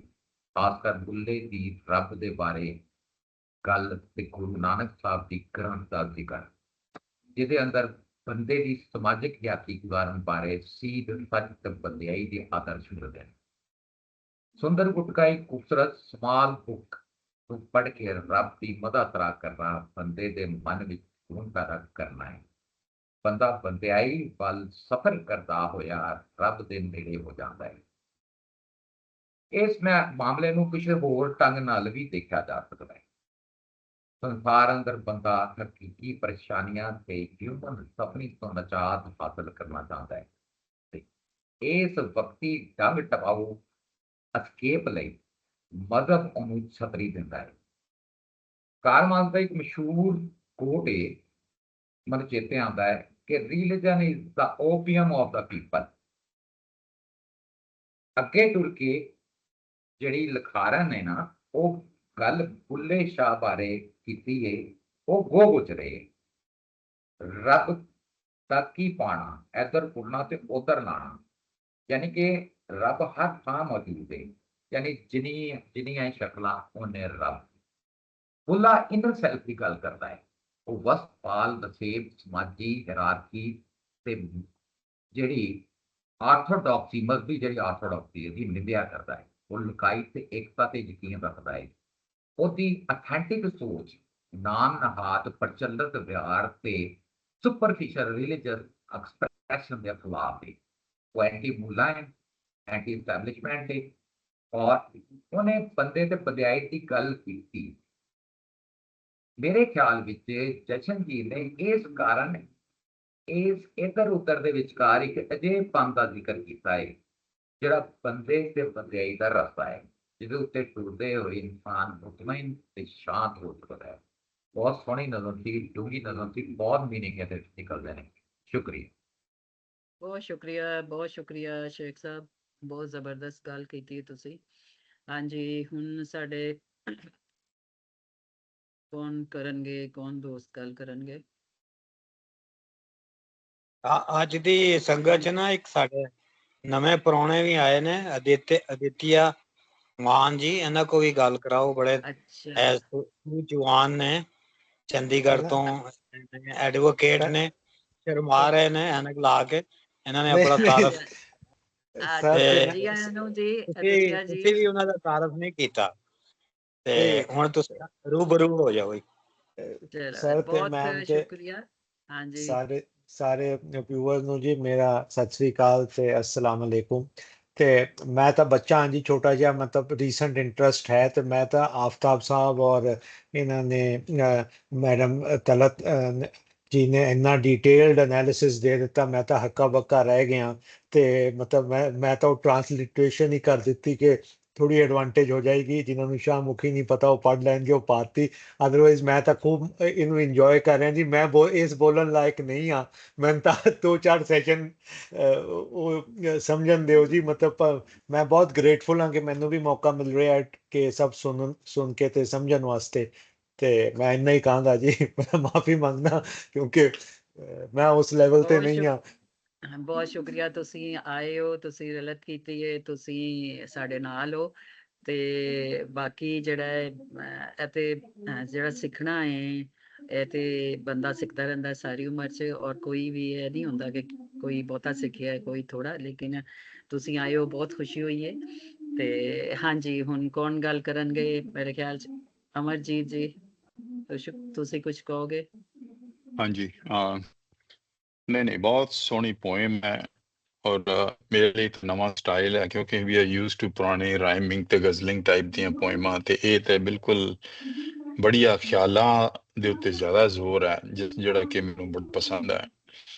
ਇਹਨਾਂ ਨੇ ਕੀਤੀ ਇੱਥੇ ਕੋਟ ਕਿ ਬਾਬਾ ਨਾਨਕ ਦਾ ਪ੍ਰਸੰਗ ਜਾਂ ਸਟੋਰੀ ਕਿ ਬਾਬਾ ਨਾਨਕ ਜੀ ਆਪਣੇ ਜ਼ਮਾਨੇ ਜਦੋਂ ਸੈਰ ਆਪਣੇ ਉਦਾਸੀਆਂ ਕਰਦੇ ਸੀ ਤੇ ਇੱਕ ਪਿੰਡ ਵਿੱਚ ਗਏ ਤੇ ਉੱਥੇ ਦੇ ਪਿੰਡ ਦੇ ਲੋਕ ਆਪਸ ਚ ਲੜਦੇ ਝਗੜਦੇ, ਬਾਬਾ ਜੀ ਤੋਂ ਕੋਈ ਕਿਸੇ ਕਿਸਮ ਦਾ ਗੱਲ ਨਹੀਂ ਸੁਣੀ ਤੇ ਕੋਈ ਮਤਲਬ ਪੇ ਅਟੈਂਸ਼ਨ ਨਹੀਂ ਕੀਤੀ। ਤੇ ਦੂਸਰੇ ਪਿੰਡ ਵਿੱਚ ਗਏ, ਉੱਥੇ ਦੇ ਲੋਕ ਬਾਬਾ ਜੀ ਦੀ ਸਾਰੀ ਗੱਲ ਬੜੇ ਸੁਧਰੇ ਸੁਲਝੇ ਸਮਝੇ, ਸੁਣ ਕੇ ਸਾਰੀਆਂ ਗੱਲਾਂ। ਤੇ ਬਾਬਾ ਜੀ ਨੇ ਫਿਰ ਇਹ ਕਿਹਾ, ਜਿਹੜੇ ਤਾਂ ਆਪਸ ਦੇ ਵਿੱਚ ਹੀ ਝਗੜਿਆਂ ਦੇ ਵਿੱਚ ਫਸੇ ਪਏ ਸੀ ਪਿੰਡ ਦੇ ਲੋਕਾਂ ਨੂੰ ਕਿਹਾ ਕਿ ਤੁਸੀਂ ਵਸਦੇ ਰਹੋ, ਔਰ ਜਿਹੜੇ ਆਪਸ ਦੇ ਵਿੱਚ ਬੜੇ ਸੁਲਝੇ ਔਰ ਬੜੇ ਖਿਦਮਤਗਾਰ ਔਰ ਸਮਝੇ ਲੋਕ ਸੀ ਉਹਨਾਂ ਨੂੰ ਕਿਹਾ ਤੁਸੀਂ ਉਜੜ ਜਾਓ। ਮਤਲਬ ਇਹ ਕਿ ਦੁਨੀਆ ਦੇ ਵਿੱਚ ਔਰ ਜ਼ਿੰਦਗੀ ਦੇ ਵਿੱਚ ਬਦਲਾਵ ਜਿਹੜਾ ਚੇਂਜ ਇਜ਼ ਐਮੀਨੈਂਟ, ਔਰ ਉਸ ਚੇਂਜ ਨੂੰ ਜੇ ਸੁਲਝੇ ਸਮਝੇ ਲੋਕ ਜਿਨ੍ਹਾਂ ਨੂੰ ਬਾਬਾ ਜੀ ਨੇ ਇਹ ਕਿਹਾ ਕਿ ਉਜੜ ਜਾਓ ਜਾਣਗੇ ਜਿੱਥੇ ਜਿੱਥੇ ਵੀ, ਉਹ ਦੁਨੀਆ ਨੂੰ ਬਦਲਣਗੇ। ਤੇ ਜਿਹੜੇ ਆਪਸੀ ਝਗੜਿਆਂ ਵਿੱਚ ਲੱਗੇ ਪਏ ਨੇ ਤੇ ਉਹਨਾਂ ਨੂੰ ਦੂਜੀ ਦਾ ਕਿਸੇ ਦਾ ਕੋਈ ਖਿਆਲ ਨਹੀਂ, ਉਹਨਾਂ ਨੂੰ ਕਿਹਾ ਤੁਸੀਂ ਵਸਦੇ ਰਹੋ, ਤੁਸੀਂ ਇੱਥੇ ਰਹੋ। ਮਕਸਦ ਇਹ ਹੈ ਕਿ ਦੁਨੀਆ ਦੀ ਚੇਂਜ ਦੇ ਵਿੱਚ ਜਾਂ ਜ਼ਿੰਦਗੀ ਦੇ ਆਪਣੇ ਚੇਂਜ ਦੇ ਵਿੱਚ ਵੀ ਉਸ ਪਾਸੇ ਨੂੰ ਜਾਓ, ਉਹ ਚੀਜ਼ ਕ੍ਰੀਏਟ ਕਰੋ ਜਿਹਦੇ ਨਾਲ ਹੋਰਨਾਂ ਦਾ ਵੀ ਭਲਾ ਹੋਵੇ। ਇਹ ਬਾਬਾ ਜੀ ਦੀ ਸਟੋਰੀ ਆ। ਔਰ ਮੈਨੂੰ ਇਹ ਮਨ ਦੇ ਵਿੱਚ ਅਖੀਰ 'ਚ ਉਹਨਾਂ ਨੇ ਕਿਹਾ ਕਿ ਉਹਨਾਂ ਨੇ ਗੁਟਕਾ ਰੱਖ ਲਿਆ ਕਿ ਇੱਕ ਚੀਜ਼ਾਂ ਜਿਹੜੀਆਂ ਇਧਰਲੇ ਪਾਸੇ ਆ ਤੁਸੀਂ ਉਹ ਤਾਂ ਤੁਹਾਨੂੰ ਬੇਚੈਨੀ ਆ ਕਿ ਤੁਸੀਂ ਜਾਣਦੇ ਹੋ, ਨੋਨ ਚੀਜ਼ਾਂ ਹੈਗੀਆਂ ਉਹਨਾਂ ਬਾਰੇ ਕੋਈ ਐਸੀ ਬੇਚੈਨੀ ਨਹੀਂ, ਪਰ ਦੂਸਰੇ ਪਾਸੇ ਸਫ਼ਰ ਤੋਂ ਬਾਅਦ ਜਿਹੜੀਆਂ ਚੀਜ਼ਾਂ ਅੱਗੇ ਆਉਣੀਆਂ, ਅਨਨੋਨ ਚੀਜ਼ਾਂ ਦਾ ਫੀਅਰ ਜਿਹੜਾ ਹੈਗਾ, ਉਹਦੇ ਵਿੱਚ ਤੁਸੀਂ ਗੁਟਕੇ ਦਾ ਜਾਂ ਬੁੱਲੇ ਸ਼ਾਹ ਦੀਆਂ ਸਿਕਿਉਰਿਟੀ ਦੀਆਂ ਚੀਜ਼ਾਂ ਜਿਹੜੀਆਂ, ਇੱਕ ਲਾਈਨ ਉਹਨੇ ਕਿਹਾ ਕਿ ਇੱਕ ਬਿੰਦੂ ਨੂੰ ਦੂਸਰੇ ਬਿੰਦੂ ਨਾਲ ਕਨੈਕਟ ਕਰਨ ਦੇ ਲਈ ਜੋ ਲਾਈਨ ਹੈ ਉਹ ਸਿਕਿਉਰਿਟੀ ਦੀ ਲਾਈਨ ਹੈ, ਉਹ ਤੁਹਾਨੂੰ ਕਿਸੇ ਵੀ ਤਰੀਕੇ ਨਾਲ ਮਿਲ ਸਕਦੀ ਹੈ। ਸੋ ਮੈਨੂੰ ਪੋਇਮ ਬੜੀ ਵਧੀਆ ਲੱਗੀ, ਬੜੇ ਡੀਪ ਨੇ, ਬੜੀਆਂ ਗੱਲਾਂ ਨੇ ਤਲਤ ਜੀ ਨੇ ਔਰ ਸ਼ੇਖ ਸਾਹਿਬ ਨੇ ਬਹੁਤ ਡਿਟੇਲ ਵਿੱਚ ਪਹਿਲਾਂ ਕਹਿ ਚੁੱਕੇ ਨੇ। ਮੈਂ ਸਿਰਫ ਇੰਨਾ ਹੀ ਕਹਿਣਾ ਸੀ ਕਿ ਮੈਨੂੰ ਬਹੁਤ ਜ਼ਿਆਦਾ ਪਸੰਦ ਆਈ ਔਰ ਬਹੁਤ ਯੰਗ ਏਜ ਦੇ ਵਿੱਚ ਤੁਸੀਂ ਇੰਨੇ ਡੀਪ ਖਿਆਲਾਤ ਜਿਹੜੇ ਪੇਸ਼ ਕੀਤੇ ਨੇ, ਮੈਨੂੰ ਤੁਹਾਨੂੰ ਬਹੁਤ ਬਹੁਤ ਵਧਾਈਆਂ ਇਸ ਗੱਲ ਦੀ। ਬਹੁਤ ਸ਼ੁਕਰੀਆ ਅਮਰਜੀਤ ਜੀ। ਹਾਂਜੀ, ਹੁਣ ਮੈਂ ਬੋਲਾਂ ਸਮੀਰ ਕੁਛ? ਜੀ ਸਹੀ ਸਾਹਿਬ। ਹਾਂਜੀ, well first of all welcome to the ਅਗਬੀ ਸੰਗਤ ਜਸਪ੍ਰੀਤ ਜੀ। It's like a fresh breeze blowing across. ਦੂਜੀ ਗੱਲ ਹੈ ਕਿ ਸਟਰਕਚਰਲ ਤੇ ਥੀਮੈਟਿਕ ਡਿਸਕਸ਼ਨ ਕਾਫੀ ਹੋ ਚੁੱਕੀ ਪੋਇਮ ਤੇ ਮੈਨੂੰ ਸਿਰਫ ਪੋਇਮ ਸੁਣਨ ਦੇ ਦੌਰਾਨ ਔਰ ਉਸ ਤੋਂ ਬਾਅਦ ਵੀ ਇੱਕੋ ਚੀਜ਼ ਦੇ ਆ ਰਹੀ ਸੀ ਉਹ ਸ਼ੇਰ ਹੈਗਾ ਇੱਕ ਮੁਨੀਰ ਨਿਆਜ਼ੀ ਦਾ, ਕਿਉਂਕਿ ਗੱਲ ਸਫ਼ਰ ਦੀ ਹੋ ਰਹੀ ਸੀ। ਬੀਬਾ ਜੀ ਨੇ ਬੜਾ ਐਪਟਲੀ ਕਿਹਾ ਕਿ ਚੂੰਕਿ ਸਕੋਪ ਕਾਫੀ ਵਾਈਡ ਸੀ ਇਹਨਾਂ ਦੀ ਇਮੇਜਰੀ ਦਾ, ਮੈਟਾਫਰਸ ਦਾ ਤੇ ਫਲੋ ਦਾ, ਤੇ ਤੁਸੀਂ ਕਿਸੇ ਵੀ ਪਰਤ ਨਾਲ ਇਹਨੂੰ ਵੇਖ ਸਕਦੇ ਹੋ। ਤੇ ਜ਼ਿੰਦਗੀ ਦਾ ਜਿਹੜਾ ਸਫ਼ਰ ਹੈ ਉਹਦੀ ਜਿਹੜੀ ਕੰਟੀਨਿਊਟੀ ਹੈ ਉਹ ਮੈਨੂੰ ਬੜਾ ਪਸੰਦ ਆਇਆ ਇਹਦੇ 'ਚ, ਇਹਨਾਂ ਦਾ ਜਿਹੜਾ ਥੀਮ ਸੀ। ਤੇ ਉਹਦੇ ਨਾਲ ਜੁੜੀ ਇੱਕ ਹੋਰ ਚੀਜ਼ ਹੈ ਜਿਹਨੂੰ ਅਸੀਂ ਕਹਿੰਦੇ ਹਾਂ ਕਿ life is about all moving on, ਔਰ ਮੂਵਿੰਗ ਔਨ ਇਜ਼ ਇਮੀਨੈਂਟ। ਜਿਵੇਂ ਅਮਰਜੀਤ ਰਾਣੇ ਨੇ ਕਿਹਾ ਚੇਂਜ ਇਜ਼ ਇਮੀਨੈਂਟ, ਤੇ ਉਹਦੇ ਵਿੱਚ ਸ਼ੇਰ ਸੀ ਇਹਦਾ ਦਾ ਮੈਨੂੰ ਬਾਰ-ਬਾਰ लग रहा सी I would like to share with rest of the संगतीज कि एक और दरिया का सामना था मुनीर मुझको, एक और दरिया का सामना था मुनीर मुझको, मैं एक दरिया के पार उतरा तो मैंने देखा। सो एक दिन दे विच, हाँ जी, एक दिन दे विच, एक हफ्ते च, एक लम्हे च वर्चुअली और फिजिकली ਅਸੀਂ ਦਿਨ ਦੇ 'ਚ ਹਜ਼ਾਰਾਂ ਵਾਰੀ ਕਨਫਿਊਜ਼ਨ ਦਾ ਸ਼ਿਕਾਰ ਹੁੰਦੇ ਹਾਂ between if and but, yes and no, or grey area 'ਚ ਅਸੀਂ ਫਸੇ ਹੁੰਦੇ ਹਾਂ। ਔਰ ਗ੍ਰੇ ਏਰੀਆ ਹੀ ਲਾਈਫ ਹੈਗੀ ਹੈ। Life is not about being in either black or white segments of the colours. So ਇਸ ਤਰ੍ਹਾਂ ਮੈਨੂੰ ਸਮਝ ਲੱਗੀ ਹੈ ਇਟ ਇਜ਼ ਇਟ ਜਿਹੜੀ ਪੋਇਮ ਹੈ ਬਲੈਂਕ ਵਰਸ ਜਾਂ ਓਪਨ ਵਰਸ, ਇਹਦੇ 'ਚ ਉਹਨਾਂ ਨੇ ਉਹ ਜਿਹੜੀ ਕੰਪਲੈਕਸਿਟੀ ਹੈ, ਹਿਊਮਨ ਡਾਇਲੈਮਾ ਜਿਹੜਾ ਹੈਮਲੇਟ ਨੂੰ ਵੀ ਰਿਹਾ, ਤੇ ਅਖੀਰ ਤੱਕ ਹੁਣ ਸਮਝ ਨਹੀਂ ਆਇਆ ਕਿ ਮੈਂ ਕਰਾਂ ਕੀ, ਚਾਚੇ ਨੂੰ ਮਾਰਾਂ ਜਾਂ ਨਾ ਮਾਰਾਂ। ਤੇ ਉਹ ਡਾਇਲੈਮਾ ਜਿਹੜਾ ਨਾ it's eternal, it's universal, and we are born and we will die with this dilemma. Thank you. बहुत शुक्रिया सईद साहब, बहुत ज़बरदस्त गुफ्तगू, बहुत ज़बरदस्त गलबात हो रही है। हाँ जी, ਗੁਰਦਾਸ ਜੀ ਵੀ ਆਏ ਨੇ। जी गुरदास जी, हाँ जी, मैं हुणे कहने लगी सी जी गुरदास जी। ਨੇ ਤੇ ਇਹ ਕੋਈ ਕਿਰਨ ਜੀ ਇਹਨਾਂ ਦੇ ਮੈਂ ਦੋਸਤ ਨੇ, ਜਸ਼ਨਪ੍ਰੀਤ ਜੀ ਦੇ, ਇਹਨਾਂ ਕੋ ਵੀ ਗੱਲ ਕਰਾਓ। ठीक है गुरदास जी तुसी कर लो, फिर ਉਹਦੇ ਬਾਅਦ किरण जी ਨੂੰ ਮੌਕਾ ਦੇਵਾਂਗੇ। ਠੀਕ ਹੈ जी गुरदास जी। ਠੀਕ ਹੈ ਮੇਰੀ ਤਾਂ ਠੀਕ ਹੈ। ਹੈਲੋ ਸਾਰਿਆਂ ਨੂੰ। ਮੇਰੀ ਤੇ ਛੋਟੀ ਗੱਲ ਹੋਣੀ ਹੈ, ਸਾਰਿਆਂ ਨੇ ਕਰ ਲਈ ਜਿਹੜੀ ਹੁੰਦੀ ਹੈ। ਮੈਂ ਅਖੀਰ ਤੇ ਕਰਦਾ ਹੁੰਦਾ, ਸਾਰਿਆਂ ਨੂੰ ਪਹਿਲਾਂ ਚਾਂਸ ਦੇ ਦਿੰਦਾ। ਜਿਹੜੀ ਤੁਸੀਂ ਪ੍ਰੋਜ਼ ਲਿਖੀ, ਓਪਨ ਪ੍ਰੋਜ਼, ਤੁਸੀਂ ਇੱਕ ਛੋਟੀ ਕਹਾਣੀ ਕਵਿਤਾ ਦੇ ਰੂਪ 'ਚ ਪੇਸ਼ ਕਰ ਦਿੱਤੀ। ਸੋ ਜੋ ਸਾਰੀਆਂ ਭਾਵਨਾਵਾਂ, ਅੰਦਰਲੀਆਂ ਸੋਚਾਂ ਜਿਹੜੀਆਂ ਹੈਗੀਆਂ ਮਨ 'ਚ ਆਉਂਦੀਆਂ, ਜੇ ਤੁਸੀਂ ਛੋਟੀ ਕਹਾਣੀ ਲਿਖਦੇ ਹੋ ਨਾ, ਕਈ ਸਫ਼ੇ ਹੋ ਜਾਣੇ ਸੀਗੇ। ਉਹ ਤਰੀਕੇ ਦੇ ਨਾਲ ਤੁਸੀਂ ਇੱਕ ਪੋਇਮ ਕਵਿਤਾ ਪੇਸ਼ ਕਰ ਦਿੱਤੀ, ਤੇ ਜੋ ਵੀ ਮਨ 'ਚ ਗੱਲਾਂ ਆਉਂਦੀਆਂ ਸੀਗੀਆਂ, ਕੋਈ ਕਿਤਿਓਂ ਸਾਰੀਆਂ ਜਿੱਦਾਂ ਭਰੋ ਕੇ ਹਨ ਮੂਹਰੇ ਰੱਖ ਦਿੱਤੀਆਂ, ਤੇ ਹੁਣ ਸਾਰਿਆਂ ਨੇ ਗੱਲਾਂ ਤਾਂ ਕਰ ਲਈਆਂ, ਸਾਰੇ ਦੁਬਾਰਾ ਤੁਹਾਨੂੰ ਦੱਸੀ ਜਾਂਦੇ ਜੋ ਤੁਸੀਂ ਲਿਖਿਆ ਹੈ ਨਾ, ਜੋ ਤੁਹਾਡੇ ਮਨ ਵਿੱਚ ਸੀ। ਤੇ ਇਹਦੀ ਖੂਬਸੂਰਤੀ ਇਹੀ ਆ ਕਿ ਸਾਰਿਆਂ ਨੂੰ ਸਮਝ ਆ ਗਈ ਤੁਸੀਂ ਕੀ ਚਾਹੁੰਦੇ ਆ, ਕਿ ਜੋ ਅੰਦਰ ਭਾਵਨਾਵਾਂ ਹੁੰਦੀਆਂ, ਜੋ ਸੋਚਾਂ ਹੁੰਦੀਆਂ, ਜਿੱਦਾਂ ਸਾਰਿਆਂ ਨੇ ਕਿਹਾ ਸਫ਼ਰ ਜਿਹੜਾ ਹੈਗਾ, ਜਿਹੜੀ ਜਰਨੀ ਆ, ਜਦ ਜੇ ਨਹੀਂ ਕੋਈ ਤੁਰਦਾ ਆ, ਕੀ ਸੋਚਦਾ ਕੀ ਨਹੀਂ ਸੋਚਦਾ, ਮਨ ਭਟਕਦਾ ਆ, ਉਹ ਸਾਰਾ ਤੁਸੀਂ ਦੱਸ ਦਿੱਤਾ। ਪਰ ਮੈਨੂੰ ਇੱਕ ਛੋਟੀ ਕਹਾਣੀ ਦਾ ਰੂਪ ਤੁਸੀਂ, ਨਹੀਂ ਛੋਟੀ ਕਹਾਣੀ ਤੁਸੀਂ ਕਵਿਤਾ ਦੇ ਰੂਪ 'ਚ ਪੇਸ਼ ਕਰ ਦਿੱਤੀ, ਤੇ ਚੰਗੀ ਲੱਗੀ ਮੈਨੂੰ ਵੀ। ਤੇ ਹੁਣ ਜਿਹੜਾ ਅਗਲਾ ਜਣਾ ਗੱਲ ਕਰੂਗਾ, ਹੁਣ ਬਸ ਮੇਰੀ ਇਹ ਗੱਲ ਸੀ। ਬਹੁਤ ਸ਼ੁਕਰੀਆ ਗੁਰਦਾਸ ਜੀ। ਜੀ ਕਿਰਨ ਜੀ, ਹੁਣ ਤੁਸੀਂ ਕੁਛ ਆਪਣੇ ਸਾਂਝ ਕਰੋ ਸਾਡੇ ਨਾਲ, ਆਪਣੇ ਖਿਆਲਾਂ ਦੀ, ਆਪਣੇ ਵਿਚਾਰ ਦੀ। ਥੋੜਾ ਜਿਹਾ ਤਾਰਫ ਇਹਨਾਂ ਦਾ ਕਰਾ ਲਓ। ਜੇ ਪੋਇਟਿਸ ਨੇ ਤੇ ਇਹਨਾਂ ਨੂੰ ਫਿਰ ਅਸੀਂ ਵੀ ਅਗਲੀ ਦਫਾ ਅਸੀਂ ਇਹਨਾਂ ਨੂੰ ਬੁਲਾ ਲਾਂਗੇ। ਚਲੋ ਆਪਣਾ ਤਾਰਫ ਕਰ, ਹਾਂਜੀ ਕੁਛ ਆਪਣੇ ਬਾਰੇ ਦੱਸ ਦਿਓ। ਪਤਾ ਨਹੀਂ ਉਹਨਾਂ ਨੂੰ ਆਵਾਜ਼ ਆ ਰਹੀ ਹੈ ਜਾਂ ਮਿਊਟ ਤੇ ਨਹੀਂ ਹੋ। ਹਾਂਜੀ ਸਤਿ ਸ਼੍ਰੀ ਅਕਾਲ ਜੀ। ਕਰਨਜੀਤ ਜੀ ਤੁਹਾਡੇ ਬਾਰੇ ਕਹਿ ਰਹੇ ਨੇ। ਹਾਂ ਸਤਿ ਸ਼੍ਰੀ ਅਕਾਲ ਸਾਰਿਆਂ ਨੂੰ। ਮੈਨੂੰ ਇੱਕ ਕਰਨਜੀਤ ਕੋਮਲ ਨੇ ਆਪਣੇ ਨਾਲ ਦਿੱਲੀ ਤੋਂ ਜੁੜੇ ਨੇ, ਤੇ ਦਿੱਲੀ ਯੂਨੀਵਰਸਿਟੀ ਤੋਂ PhD ਕੀਤੀ ਹੈ ਇਹਨਾਂ ਨੇ, ਤੇ ਦਿੱਲੀ ਦੇ ਕਾਲਜ ਦੇ ਵਿੱਚ ਪੜ੍ਹਾ ਰਹੇ ਨੇ, ਤੇ ਖੁਦ ਵੀ ਕਵਿਤਾ ਲਿਖਦੇ ਨੇ। ਇਹਨਾਂ ਦੀ ਕਵਿਤਾ ਦੀ ਪਹਿਲੀ ਕਿਤਾਬ ਆ ਚੁੱਕੀ ਹੈ ਕੋਈ 4-5 ਸਾਲ ਪਹਿਲਾਂ। ਹੁਣ ਅੱਜ ਕੱਲ ਇਹ ਦੂਜੀ ਕਿਤਾਬ ਦੀ ਤਿਆਰੀ ਦੇ ਵਿੱਚ ਨੇ। ਤੇ ਬਾਕੀ ਹਾਂਜੀ, ਇਹਨਾਂ ਨੇ ਲੇਟ ਜੁਆਇਨ ਕੀਤਾ, ਤੇ ਤੁਰਨੋਂ ਪਹਿਲਾਂ ਕਵਿਤਾ ਪੜ੍ਹੀ ਹੈ ਕਰਨਜੀਤ ਅਸੀਂ ਇੱਥੇ। ਠੀਕ ਹੈ। ਸ਼ੁਕਰੀਆ ਜਸ਼ਨ। ਸਾਰਿਆਂ ਨੂੰ ਸਤਿ ਸ਼੍ਰੀ ਅਕਾਲ। ਮੈਂ ਵੀਡੀਓ ਔਨ ਕਰਾਂ, ਮੈਂ ਇਸ ਹਾਲਤ 'ਚ ਨਹੀਂ ਗਾ। ਮੈਂ ਅੱਜ ਦਾ ਦਿਨ ਮੇਰਾ ਤੇ ਮੈਂ ਜਸ਼ਨ ਦਾ ਧੰਨਵਾਦ ਕਰਦਾ ਕਿਉਂਕਿ ਮੈਨੂੰ ਨਹੀਂ ਪਤਾ ਸੀ, ਮੈਂ ਸਿਰਫ ਇਸ ਕਰਕੇ ਜੁਆਇਨ ਕੀਤਾ ਕਿ ਜਸ਼ਨ ਨੇ ਕਵਿਤਾ ਪੜ੍ਹਨੀ ਆ। ਮੈਨੂੰ ਨਹੀਂ ਪਤਾ ਸੀ ਸਾਰੇ ਅਦੀਬ ਦੋਸਤ ਇੱਥੇ ਇਕੱਠੇ ਹੋਏ ਹੋਣਗੇ, ਮੈਨੂੰ ਇਸ ਪਲੇਟਫਾਰਮ ਦਾ ਇਸ ਤਰੀਕੇ ਨਾਲ ਨਹੀਂ ਪਤਾ ਸੀ।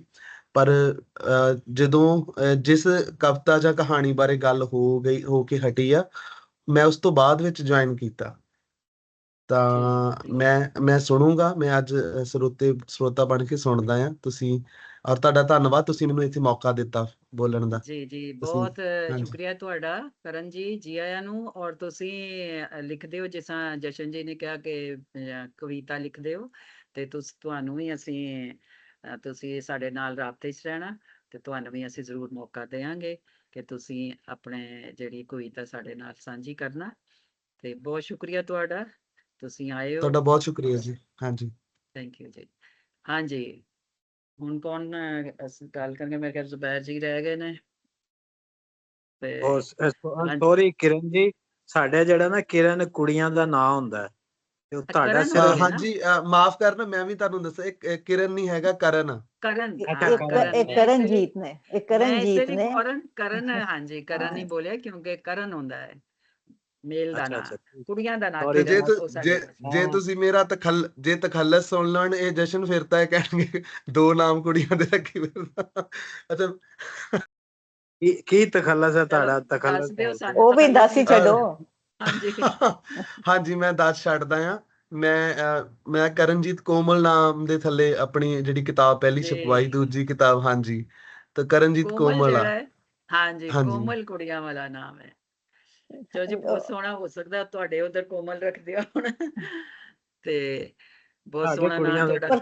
ਇਹਨਾਂ ਨੇ ਨਾ ਪਾਰੋਂ ਨਹੀਂ ਨਾ ਲਿਖਿਆ, ਇਹਨਾਂ ਨੇ ਇਹਨਾਂ ਦੀ ਆਪਣੀ ਜਿਹੜੀ ਇਹਨਾਂ ਦੀ ਸ਼ਖਸੀਅਤ ਹੈ ਉਹ ਕੋਮਲ ਹੈ। ਆਈ ਗੈਸ ਕੋਮਲ ਹੈ, ਬਿਲਕੁਲ। ਸਮੀਨਾ ਜੀ, ਕੋਈ ਸਰਤਾਜ ਜੀ ਵੀ ਬਲਿੰਕ ਕਰ ਰਹੇ ਨੇ। ਸਰਤਾਜ ਦੇ ਯਾਰ ਮੈਂ ਹੀ ਆ ਸਰਤਾਜ। ਬੀਬਾ ਜੀ ਨੇ ਅਮਰਜੀਤ ਕੋ ਡਰਦੇ ਨਾ ਆਪਣਾ ਨਾਂ ਚੇਂਜ ਕਰ ਲਿਆ। ਡਰਦੇ ਆ ਤੁਸੀਂ ਹੁਣ ਲੜਾਈ ਕਰਾਉਣ ਦੇ ਮੂਡ 'ਚ ਹੋ। ਹੁਣ ਤੁਸੀਂ ਚਲੋ ਬਾਅਦ 'ਚ ਗੱਲ ਕਰਦੇ ਆ। ਨਹੀਂ ਬੀਬਾ ਜੀ ਨੂੰ ਕਿੰਨੀ ਦੇਰ ਦਾ ਦੇਖਦੀ ਸਰਤਾਜ ਕੌਣ? ਇਹਨਾਂ ਨੂੰ ਦੱਸਣਾ ਚਾਹੀਦਾ ਵੈਸੇ ਕਿ ਕੀ ਚੇਂਜ ਕਰਨ ਦੀ ਕੀ ਵਜ੍ਹਾ ਹੈ ਬਣੀ। ਗੰਭੀਰ ਸਮੱਸਿਆ, ਇਹ ਗੰਭੀਰ ਸਮੱਸਿਆ ਹੈਗੀ ਆ, ਕਿਉਂਕਿ ਉਹ ਮੇਰਾ ਨਾਂ ਅਸਲੀ ਹੈਗਾ। ਮੈਨੂੰ ਸਾਦੇ ਸਾਰੇ ਬੀਬਾ ਹੈ, because it was difficult for everybody to pronounce. ਸਿਰਫ ਟੀਚਰਾਂ ਜਦ ਮੇਰੇ ਨਾਲ ਗੁੱਸੇ ਹੁੰਦੀਆਂ ਸੀ ਤੇ ਉਦੋਂ ਹੀ ਮੈਨੂੰ ਕੋਈ ਸਰਤਾਜ ਸੱਦਾ ਸੀ, ਅਦਰਵਾਈਜ਼ ਮੈਂ ਬੀਬਾ ਹੀ ਆ। ਚਲੋ ਅੱਜ ਪਤਾ ਠੀਕ ਹੋ ਗਿਆ। ਅੱਜ ਸਰਤਾਜ ਜੀ ਗੱਲ ਕਰੋ। ਹੋਰ ਕੋਈ ਰਹਿ ਤੇ ਨਹੀਂ ਗਿਆ ਗੱਲਬਾਤ ਕਰਨ ਵਾਲਾ?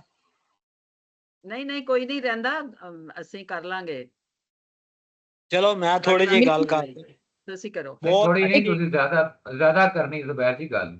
ਜ਼ੁਬੈਰ ਜੀ ਭਾਰਾਂ ਤੇ ਪੈਂਦੇ ਆ, ਕਰੋ ਗੱਲ ਹੁਣ ਤੁਸੀਂ। ਹਾਂਜੀ ਕਰੋ, 15 ਮਿੰਟ ਕਰਨੀ ਹੈ ਗੱਲ। ਬੀਬਾ ਜੀ ਚਲੋ 10 ਮਿੰਟ ਕਰ ਲੈਣਾ। ਟਾਈਮ ਕਰ ਰਹੀ ਹੈ ਜ਼ੁਬੈਰ ਸਾਹਿਬ ਤੁਹਾਨੂੰ। 10 ਮਿੰਟ ਤਾਂ ਮੈਂ ਨਹੀਂ ਕਰਾਂਗਾ। ਮੇਰਾ ਬੜੀ ਅੱਛੀ ਗੱਲਬਾਤ ਕੀਤੀ ਹੈ ਸਾਰਿਆਂ ਨੇ, ਤਲਤ ਜੀ ਨੇ ਵੀ, ਔਰ ਸ਼ੇਖ ਸਾਹਿਬ ਨੇ ਵੀ, ਅਮਰਜੀਤ ਨੇ ਵੀ, ਬੀਬਾ ਜੀ ਨੇ ਵੀ, ਔਰ ਸਾਰਿਆਂ ਨੇ।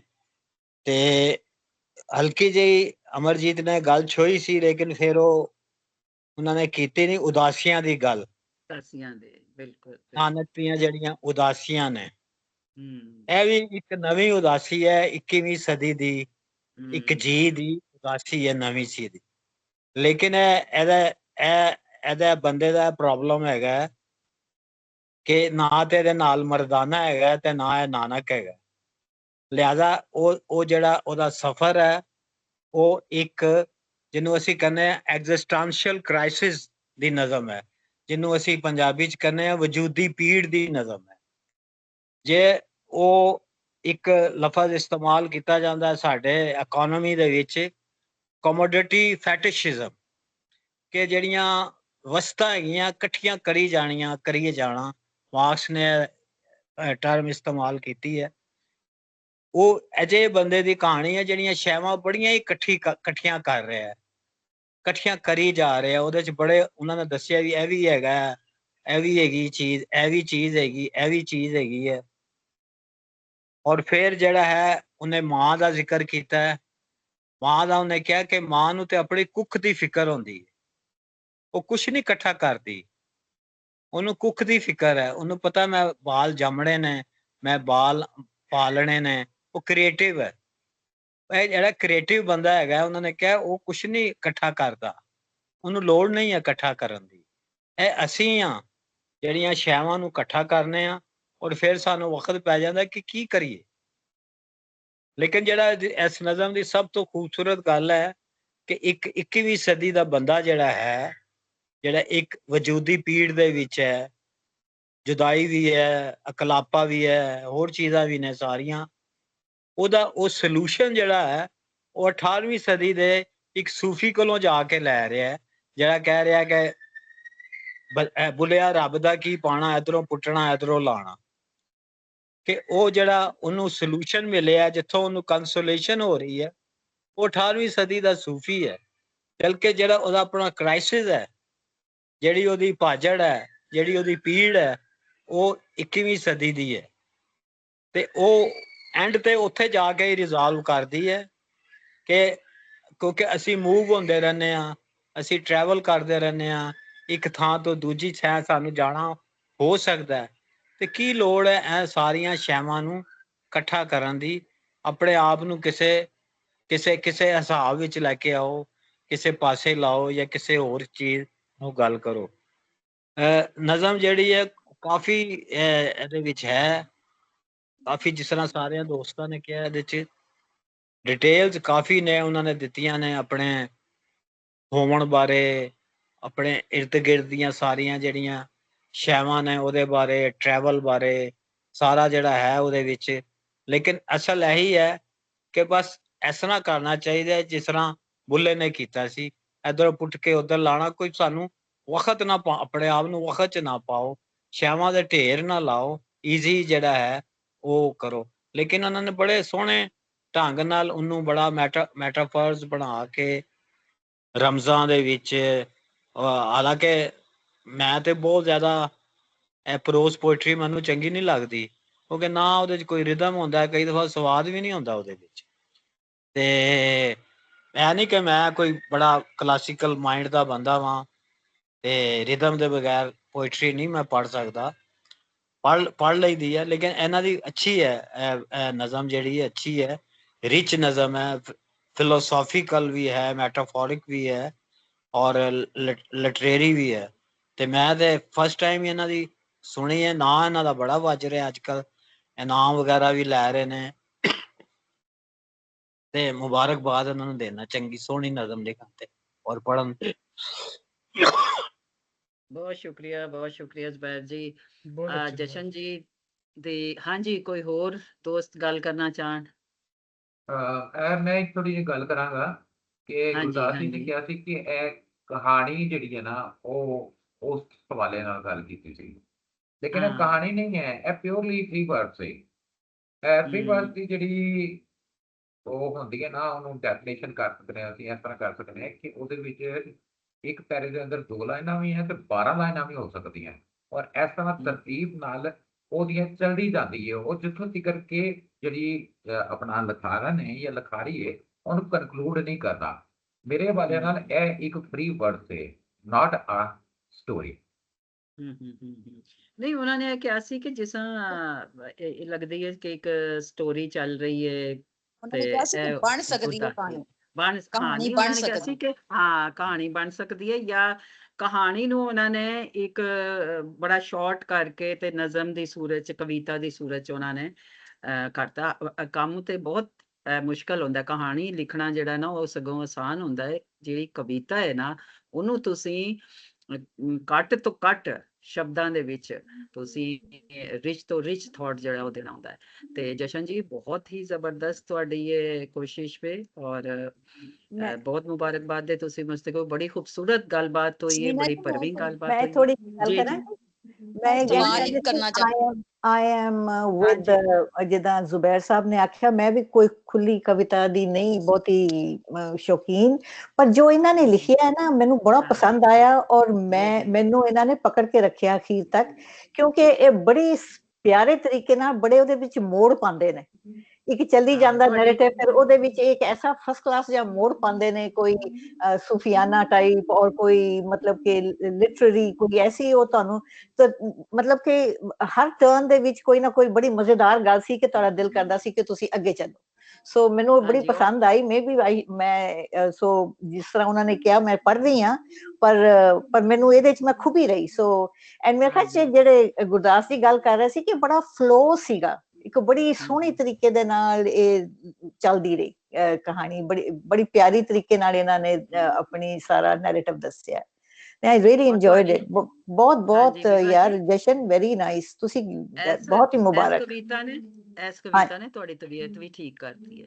ਨਹੀਂ ਸਹੀ ਹੈ ਯਾਰ, ਐਬਸੋਲੂਟਲੀ। ਹਾਂਜੀ ਹਾਂਜੀ ਜਸ਼ਨ ਜੀ, ਮੈਂ ਇੱਕ ਸਵਾਲ ਕਹਿਣਾ ਚਾਹੁੰਦੀ ਸੀ। ਹਾਂਜੀ ਕਰੋ। ਹਾਂਜੀ ਬੀਬਾ ਜੀ, ਉਹਨਾਂ ਦਾ ਨਾਮ ਜਸ਼ਨ ਹੈ ਔਰ ਫਿਰ ਪ੍ਰੀਤ ਨੇ, ਜਸ਼ਨ ਦਾ ਪ੍ਰੀਤ ਮਨਾ ਰਹੇ ਨੇ। ਨਹੀਂ ਪ੍ਰੀਤ ਦਾ ਜਸ਼ਨ ਮਨਾ ਰਹੇ ਨੇ, ਪ੍ਰੀਤ ਦਾ ਜਸ਼ਨ ਮਨਾ ਰਹੇ ਨੇ ਜ਼ੁਬੈਰ ਸਾਹਿਬ, ਪ੍ਰੀਤ ਦਾ ਜਸ਼ਨ ਹੈ, ਪ੍ਰੀਤ ਦਾ ਜਸ਼ਨ। ਹਾਂਜੀ ਤਲਤ ਜੀ। ਹਾਂਜੀ ਮੈਂ ਇਹਨਾਂ ਨੇ ਬਹੁਤ ਸਾਰੇ ਰੈਫਰੈਂਸਿਸ ਦਿੱਤੇ ਨੇ। ਹਾਂਜੀ ਮੈਂ ਸਿਰਫ 1 ਮਿੰਟ 1 ਸੈਕਿੰਡ ਦਾਂਗੀ। ਬਹੁਤ ਸਾਰੇ ਜਸ਼ਨ ਜੀ ਨੇ, ਮੈਂ ਕਿਹਾ ਜਦੋਂ ਉਹ ਗੱਲ ਕਰਨ ਤੇ ਫਿਰ ਉਹ ਮੇਰਾ ਵੀ ਜ਼ਰਾ ਜਿਹੜਾ ਮੈਂ ਦੇ ਰਹੀ ਹਾਂ।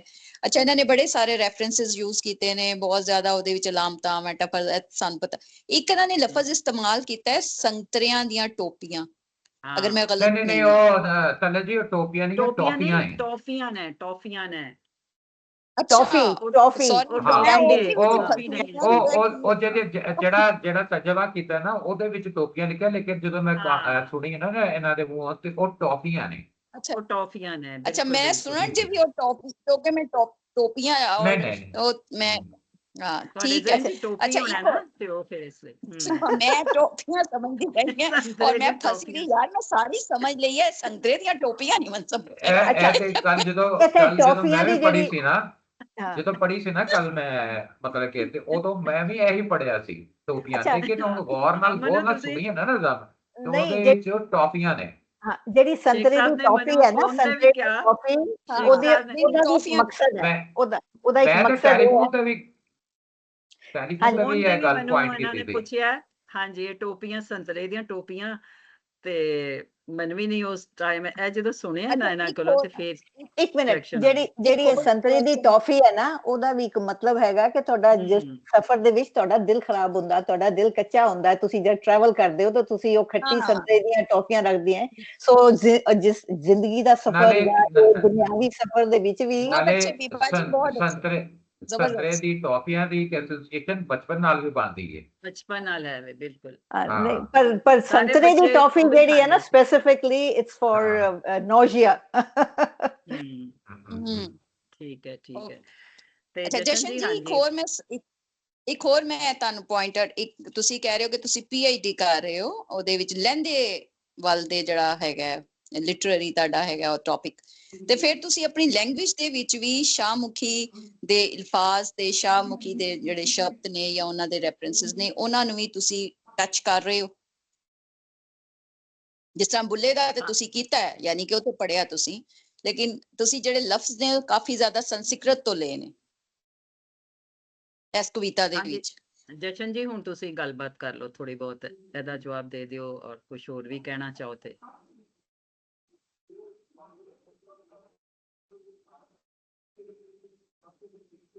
ਤੁਸੀਂ ਮਿਊਟ ਹੈ ਨੇ। ਹਾਂਜੀ ਮਿਊਟ ਹੋ ਤੁਸੀਂ। ਹੁਣ ਠੀਕ ਹੈ ਜੀ, ਆ ਰਹੀ ਹੈ ਆਵਾਜ਼? ਜੀ ਆ ਰਹੀ ਹੈ।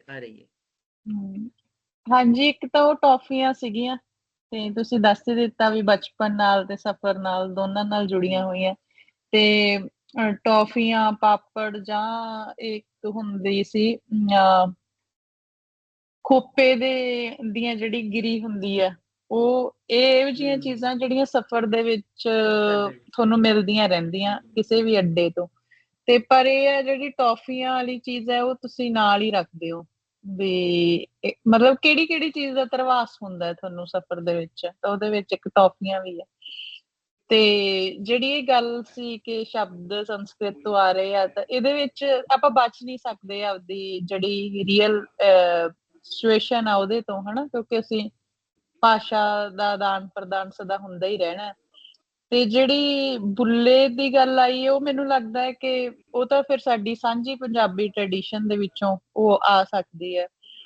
ਤੇ ਕੌਨਸ਼ੀਅਸਲੀ ਕਦੇ ਕੁਛ ਨਹੀਂ ਕੀਤਾ ਮੈਂ ਕਵਿਤਾ ਦੇ ਮਸਲੇ ਦੇ ਵਿੱਚ ਵੀ।